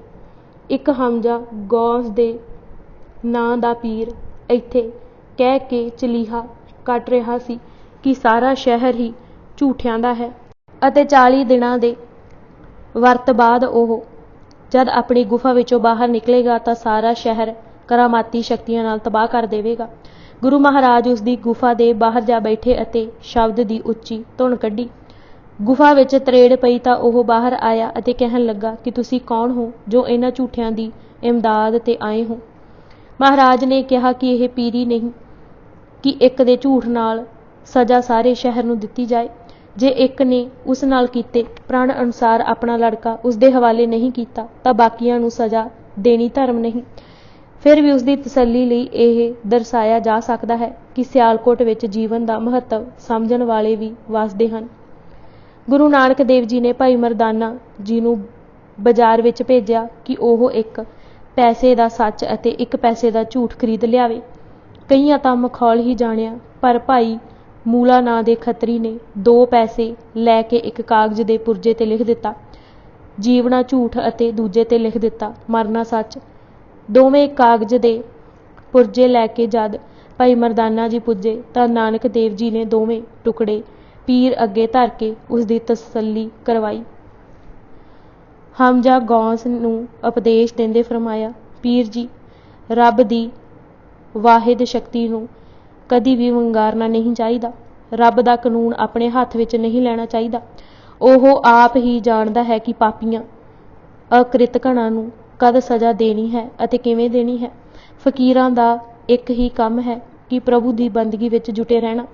ਉਹਨਾਂ ਨੂੰ ਜੰਜਾਲਾਂ ਵਿੱਚ ਨਹੀਂ ਫਸਣਾ ਚਾਹੀਦਾ। ਇੱਕ ਮਮਤਾ ਵਿੱਚੋਂ ਨਿਕਲ ਕੇ ਦੂਜੇ ਵਿੱਚ ਪੈਣ ਦਾ ਕੀ ਲਾਭ। ਜਿਸ ਬੇਰੀ ਦੇ ਦਰਖਤ ਹੇਠਾਂ ਗੁਰੂ ਨਾਨਕ ਦੇਵ ਜੀ ਬੈਠੇ ਅਤੇ ਉਪਦੇਸ਼ ਦਿੱਤਾ, ਉੱਥੇ ਗੁਰੂ ਜੀ ਦੀ ਯਾਦ ਵਿੱਚ ਗੁਰਦੁਆਰਾ ਬਣਿਆ ਹੋਇਆ ਹੈ। ਉੱਥੋਂ ਗੁਰੂ ਪਾਤਸ਼ਾਹ ਪਸਰੂਰ ਪੁੱਜੇ। ਮੀਆਂ ਮਿੱਠਾ। ਪਸਰੂਰ ਮੀਆਂ ਮਿੱਠਾ ਨਾਂ ਦਾ ਇੱਕ ਪੁੱਜਿਆ ਹੋਇਆ ਫਕੀਰ ਰਹਿੰਦਾ ਸੀ। ਕਹਿੰਦੇ ਹਨ ਕਿ ਫਰੀਦ, ਸ਼ਕਰਗੰਜ ਅਤੇ ਮੀਆਂ ਮਿੱਠਾ ਨੇ ਜਿਸ ਮਿਠਾਸ ਨਾਲ ਇਸਲਾਮ ਪ੍ਰਚਾਰਿਆ ਸੀ, ਉਹ ਹੋਰ ਕਿਸੇ ਦੇ ਹੱਥ ਨਹੀਂ ਆਇਆ। ਮੀਆਂ ਮਿੱਠਾ ਨੇ ਆਪਣੇ ਸਿਧਾਂਤ ਦੀ ਵਿਆਖਿਆ ਦਿੰਦੇ ਹੋਏ ਕਿਹਾ, ਪਹਿਲਾ ਨਾਉ ਖੁਦਾਏ ਦਾ, ਦੂਜਾ ਨਾਉ ਰਸੂਲ, ਨਾਨਕ ਕਲਮਾ ਜੇ ਪੜ੍ਹੇ ਤਾਂ ਦਰਗਾਹ ਪਾਵੇ ਕਬੂਲ। ਗੁਰੂ ਨਾਨਕ ਦੇਵ ਜੀ ਨੇ ਮੋੜਵਾਂ ਉੱਤਰ ਦਿੰਦੇ ਹੋਏ ਫਰਮਾਇਆ, ਮੀਆਂ ਮਿੱਠਾ, ਇਹ ਤਾਂ ਸੱਚ ਹੈ ਕਿ ਪਹਿਲਾ ਨਾਉ ਖੁਦਾਏ ਦਾ ਹੈ, ਪਰ ਦੂਜਾ ਨਾਉ ਰਸੂਲ ਨਹੀਂ। ਉਸ ਦੇ ਦਰ 'ਤੇ ਕਈ ਰਸੂਲ ਖੜ੍ਹੇ ਹਨ। ਉਸ ਦੀ ਦਰਗਾਹ ਵਿੱਚ ਕਬੂਲ ਹੋਣ ਲਈ ਕਲਮਾ ਨਹੀਂ, ਨੀਅਤ ਰਾਸ ਕਰਨ ਦੀ ਲੋੜ ਹੈ। ਪਹਿਲਾ ਨਾਉ ਖੁਦਾ ਦਾ, ਦਰ ਦਰਵਾਨ ਰਸੂਲ, ਸ਼ੇਖਾਂ ਨੀਅਤ ਰਾਸ ਕਰ ਅਤੇ ਦਰਗਾਹ ਪਾਵੇ ਕਬੂਲ। ਬੇਬੇ ਨਾਨਕੀ ਦਾ ਅਕਾਲ ਚਲਾਣਾ। ਪਸਰੂਰ ਤੋਂ ਆਪ ਜੀ ਤਲਵੰਡੀ, ਲਾਹੌਰ ਅਤੇ ਫਿਰ ਸੁਲਤਾਨਪੁਰ ਪੁੱਜੇ। ਉਹਨਾਂ ਦੇ ਸੁਲਤਾਨਪੁਰ ਪੁੱਜਣ ਤੋਂ ਦੂਜੇ ਦਿਨ ਬੇਬੇ ਨਾਨਕੀ 1518 ਦੇ ਅਖੀਰ ਅਕਾਲ ਚਲਾਣਾ ਕਰ ਗਏ। ਗੁਰੂ ਨਾਨਕ ਦੇਵ ਜੀ ਨੇ ਆਪਣੇ ਹੱਥੀਂ ਬੇਬੇ ਨਾਨਕੀ ਦਾ ਸੰਸਕਾਰ ਕੀਤਾ। ਬੇਬੇ ਨਾਨਕੀ ਇੱਕ ਉਹ ਪਾਵਨ ਸ਼ਖਸੀਅਤ ਸਨ ਜਿਨ੍ਹਾਂ ਨੇ ਬਚਪਨ ਤੋਂ ਹੀ ਗੁਰੂ ਨਾਨਕ ਦੇਵ ਜੀ ਦੀ ਵਡਿਆਈ ਜਾਣ ਲਈ ਸੀ। ਬੇਬੇ ਨਾਨਕੀ ਅਤੇ ਗੁਰੂ ਨਾਨਕ ਦੇਵ ਜੀ ਦਾ ਪਿਆਰ ਵੀ ਜਗਤ ਪ੍ਰਸਿੱਧ ਹੈ। ਪਹਿਲੀ ਉਦਾਸੀ ਬਾਅਦ ਵੀ ਆਪ ਜੀ ਸਿੱਧੇ ਸੁਲਤਾਨਪੁਰ ਆਏ ਸਨ। ਇਸ ਵਾਰੀ ਵੀ ਸਫ਼ਰ ਦੀ ਥਕਾਨ ਬੇਸ਼ੱਕ ਬਹੁਤ ਸੀ, ਪਰ ਆਪ ਜੀ ਤਲਵੰਡੀ ਨਾ ਟਿਕੇ ਅਤੇ ਸੁਲਤਾਨਪੁਰ ਆਏ। ਰਬਾਬ ਜਦ ਨਵੀਂ ਬਣਵਾਈ ਤਾਂ ਵੀ ਭੈਣ ਜੀ ਕੋਲੋਂ ਹੀ ਰੁਪਏ ਲਏ ਸਨ। ਭਾਈ ਕਾਹਨ ਸਿੰਘ ਜੀ ਨੇ ਮਹਾਨ ਕੋਸ਼ ਵਿੱਚ ਲਿਖਿਆ ਹੈ, ਉਹ ਗੁਰੂ ਨਾਨਕ ਦੇਵ ਜੀ ਦੇ ਧਰਮ ਨੂੰ ਧਾਰਨ ਵਾਲੀ ਸਭ ਤੋਂ ਪਹਿਲੀ ਸੀ। ਗੱਲ ਬਿਲਕੁਲ ਠੀਕ ਹੈ। ਗੁਰੂ ਨਾਨਕ ਦੇਵ ਜੀ ਨੂੰ ਬੇਬੇ ਨਾਨਕੀ ਨੇ ਵੀਰ ਕਰਕੇ ਨਹੀਂ, ਪੀਰ ਕਰਕੇ ਜਾਣਿਆ। ਇੱਕੋ ਉਦਾਹਰਣ ਹੀ ਬਹੁਤ ਹੈ ਕਿ ਜਦ ਗੁਰੂ ਨਾਨਕ ਦੇਵ ਜੀ ਸੁਲਤਾਨਪੁਰ ਮੋਦੀ ਖਾਨੇ ਦੀ ਕਾਰ ਸੰਭਾਲਣ ਲਈ ਪੁੱਜੇ ਤਾਂ ਬੇਬੇ ਨਾਨਕੀ ਨੇ ਪੈਰ ਛੂਹੇ। ਗੁਰੂ ਨਾਨਕ ਦੇਵ ਜੀ ਕੁਝ ਪਿੱਛੇ ਹਟ ਗਏ ਅਤੇ ਕਹਿਣ ਲੱਗੇ, ਬੇਬੇ ਜੀ ਵੱਡੀ ਹੈ, ਮੈਂ ਤੇਰੇ ਪੈਰਾਂ ਤੇ ਪਵਾਂ ਕਿ ਤੂੰ ਪਵੇਂ? ਤਾਂ ਸ਼ਰਧਾ ਵਿੱਚ ਭਿੱਜੀ ਭੈਣ ਨੇ ਕਿਹਾ, ਭਾਈ ਜੀ ਤੂੰ ਸੱਚ ਆਖਦਾ ਹੈ, ਪਰ ਜੇ ਤੂੰ ਆਦਮੀ ਹੋਵੇਂ ਤਾਂ ਤੂੰ ਤਾਂ ਪਰਮੇਸ਼ਰ ਨਜ਼ਰ ਆਉਂਦਾ ਹੈ। ਉਹ ਸਦਾ ਕਿਹਾ ਕਰਦੇ ਸਨ, ਨਾਨਕ ਕੋਈ ਇਸ ਜਗਤ ਦਾ ਜੀਵ ਨਹੀਂ, ਫਕੀਰ ਦੋਸਤ ਹੈ। ਇੱਕ ਵਾਰੀ ਜਦ ਗੁਰੂ ਨਾਨਕ ਦੇਵ ਜੀ ਦੀ ਸੱਸ ਚੰਨੋ ਨੇ ਸੁਲਤਾਨਪੁਰ ਆ ਕੇ ਕੁਝ ਵੱਧ ਘੱਟ ਗੱਲ ਕੀਤੀ ਤਾਂ ਬੇਬੇ ਨਾਨਕੀ ਜੀ ਨੇ ਜੋ ਉਸ ਸਮੇਂ ਕਿਹਾ, ਉਸ ਤੋਂ ਉਹਨਾਂ ਦਾ ਭੈਣ ਪਿਆਰ ਤਾਂ ਡਲਕਾ ਮਾਰਦਾ ਹੈ, ਪਰ ਗੁਰੂ ਜੀ ਦੀ ਸ਼ਖਸੀਅਤ ਦਾ ਇੱਕ ਹੋਰ ਪੱਖ ਵੀ ਉਘੜ ਆਉਂਦਾ ਹੈ। ਬੇਬੇ ਜੀ ਨੇ ਕਿਹਾ, ਸੁਣ ਮਾਸੀ ਜੀ, ਮੈਂ ਭਰਾਓ ਤੱਕ ਕੀ ਸਮਝਾਵਾਂ। ਭਰਾਓ ਮੇਰਾ ਚੋਰ ਨਹੀਂ, ਯਾਰ ਨਹੀਂ, ਜੁਆਰੀ ਨਹੀਂ, ਕੋਈ ਬੁਰਾ ਕੰਮ ਨਹੀਂ ਕਰਦਾ। ਮੈਂ ਉਸ ਨੂੰ ਕਿਆ ਸਮਝਾਵਾਂ? ਉਹ ਪੁੰਨ ਦਾਨ ਕਰਦਾ ਹੈ, ਨੰਗੇ ਭੁੱਖੇ ਨੂੰ ਦਿੰਦਾ ਹੈ, ਤਾਂ ਆਪਣੀ ਖੱਟੀ ਕਮਾਈ ਵਿੱਚੋਂ ਕਰਦਾ ਹੈ। ਮੈਂ ਕੀ ਸਮਝਾਵਾਂ? ਆਪਣੀ ਕਮਾਈ ਵਿੱਚੋਂ ਭਾਵੇਂ ਸੋ ਕਰੇ। ਮਾਸੀ ਤੁਸੀਂ ਉਲਾਮੇ ਤਾਂ ਦੇਵੋ, ਜੇ ਤੇਰੀ ਧੀ ਨੰਗੀ ਭੁੱਖੀ ਰਹਿੰਦੀ ਹੋਵੇ ਤਾਂ ਤੁਸੀਂ ਉਲਾਮੇ ਦਿੰਦੇ ਬਣੋ, ਅਤੇ ਮਾਸੀ ਚੰਗੇ ਭਲੇ ਖਾਂਦੇ ਕਮਾਉਂਦੇ ਨੂੰ ਤਾਂ ਖੁਆਰ ਨਾ ਕਰੋ, ਤਾਂ ਤੁਸੀਂ ਜਾਣੋ ਤੁਹਾਡੀ ਖੁਸ਼ੀ। ਸਾਡਾ ਮੂੰਹੋਂ ਸਵਾਦ ਨਹੀਂ ਦਿੰਦਾ, ਅਸੀਂ ਮੂੰਹੋਂ ਕੁਝ ਆਖਿਆ। ਤੂੰ ਸੁਣ ਮਾਸੀ, ਗਹਿਣੇ ਦੀ ਜਾਏ ਗਹਿਣਾ ਹੈ, ਕੱਪੜੇ ਦੀ ਜਾਏ ਕੱਪੜਾ ਹੈ, ਅੰਨ ਦੀ ਜਾਏ ਅੰਨ ਹੈ, ਅਤੇ ਮੈਂ ਅਸਤ ਕਰਦੀ ਰਹਿੰਦੀ ਹਾਂ, ਅਤੇ ਭਾਬੀ ਬਿਨਾਂ ਮੈਂ ਇਸ ਮੂੰਹੋਂ ਨਾਉ ਕਦੇ ਸੱਦਿਆ ਨਹੀਂ। ਬੇਬੇ ਨਾਨਕੀ ਦਾ ਜਨਮ ਆਪਣੇ ਨਾਨਕੇ ਪਿੰਡ ਚਾਹਲ, ਥਾਣਾ ਬਰਕੀ, ਜ਼ਿਲ੍ਹਾ ਲਾਹੌਰ ਸਨ 1464 ਨੂੰ ਹੋਇਆ ਸੀ। 11 ਸਾਲ ਦੀ ਉਮਰ ਵਿੱਚ ਜੈ ਰਾਮ ਜੀ ਨਾਲ ਵਿਆਹ ਹੋ ਗਿਆ। ਜੈ ਰਾਮ ਜੀ ਨਾਨਕੀ ਜੀ ਨੂੰ ਕਿੰਨਾ ਆਦਰ ਦਿੰਦੇ ਸਨ, ਉਹ ਉਹਨਾਂ ਦੇ ਇੱਕ ਵਾਰੀ ਆਖੇ ਸ਼ਬਦਾਂ ਤੋਂ ਪ੍ਰਗਟ ਹੁੰਦਾ ਹੈ। ਜੈ ਰਾਮ ਜੀ ਨੇ ਕਿਹਾ ਸੀ, ਬਹੂ ਜੀ ਤੂੰ ਨਾਨਕ ਜੀ ਦੀ ਭੈਣ ਹੈ, ਤੈਨੂੰ ਵੀ ਇਸ ਦਾ ਕੁਝ ਅਸਰ ਹੈ, ਅਤੇ ਅਸੀਂ ਇਵੇਂ ਭਰਮ ਵਿੱਚ ਭਟਕਦੇ ਹਾਂ। ਧੰਨ ਪਰਮੇਸ਼ਰ ਜੀ ਹੈ ਅਤੇ ਧੰਨ ਨਾਨਕ ਜੀ, ਅਤੇ ਤੂੰ ਵੀ ਧੰਨ ਹੈ ਜੋ ਇਸ ਦੀ ਭੈਣ ਹੈ, ਪਰ ਥੋੜ੍ਹੇ ਅਸੀਂ ਵੀ ਧੰਨ ਹਾਂ ਜੋ ਤੇਰੇ ਨਾਲ ਸਾਡਾ ਸੰਜੋਗ ਹੈ। ਬੇਬੇ ਨਾਨਕੀ ਦੇ ਅਕਾਲ ਚਲਾਣੇ ਤੋਂ ਤੀਜੇ ਦਿਨ ਭਾਈ ਜੈ ਰਾਮ ਜੀ ਚੜ੍ਹਾਈ ਕਰ ਗਏ। ਉਹਨਾਂ ਦਾ ਵੀ ਸੰਸਕਾਰ ਗੁਰੂ ਪਾਤਸ਼ਾਹ ਨੇ ਹੱਥੀਂ ਕੀਤਾ ਅਤੇ ਕੁਝ ਦਿਨ ਉੱਥੇ ਟਿਕ ਕੇ ਫਿਰ ਤਲਵੰਡੀ ਆਏ। ਕਰਤਾਰਪੁਰ ਵਸਾਉਣ ਦੀ ਯੋਜਨਾ ਬਣਾਉਣ ਲੱਗੇ, ਪਰ ਅਜੇ ਤਾਂ ਉਹਨਾਂ ਇਸਲਾਮੀ ਕੇਂਦਰਾਂ ਤੇ ਜਾਣਾ ਸੀ। ਸੋ 1519 ਈਸਵੀ ਦੇ ਆਰੰਭ ਵਿੱਚ ਹੀ ਆਪ ਜੀ ਨੇ ਮੱਕੇ ਜਾਣ ਦੀ ਵਿਉਂਤ ਬਣਾ ਲਈ।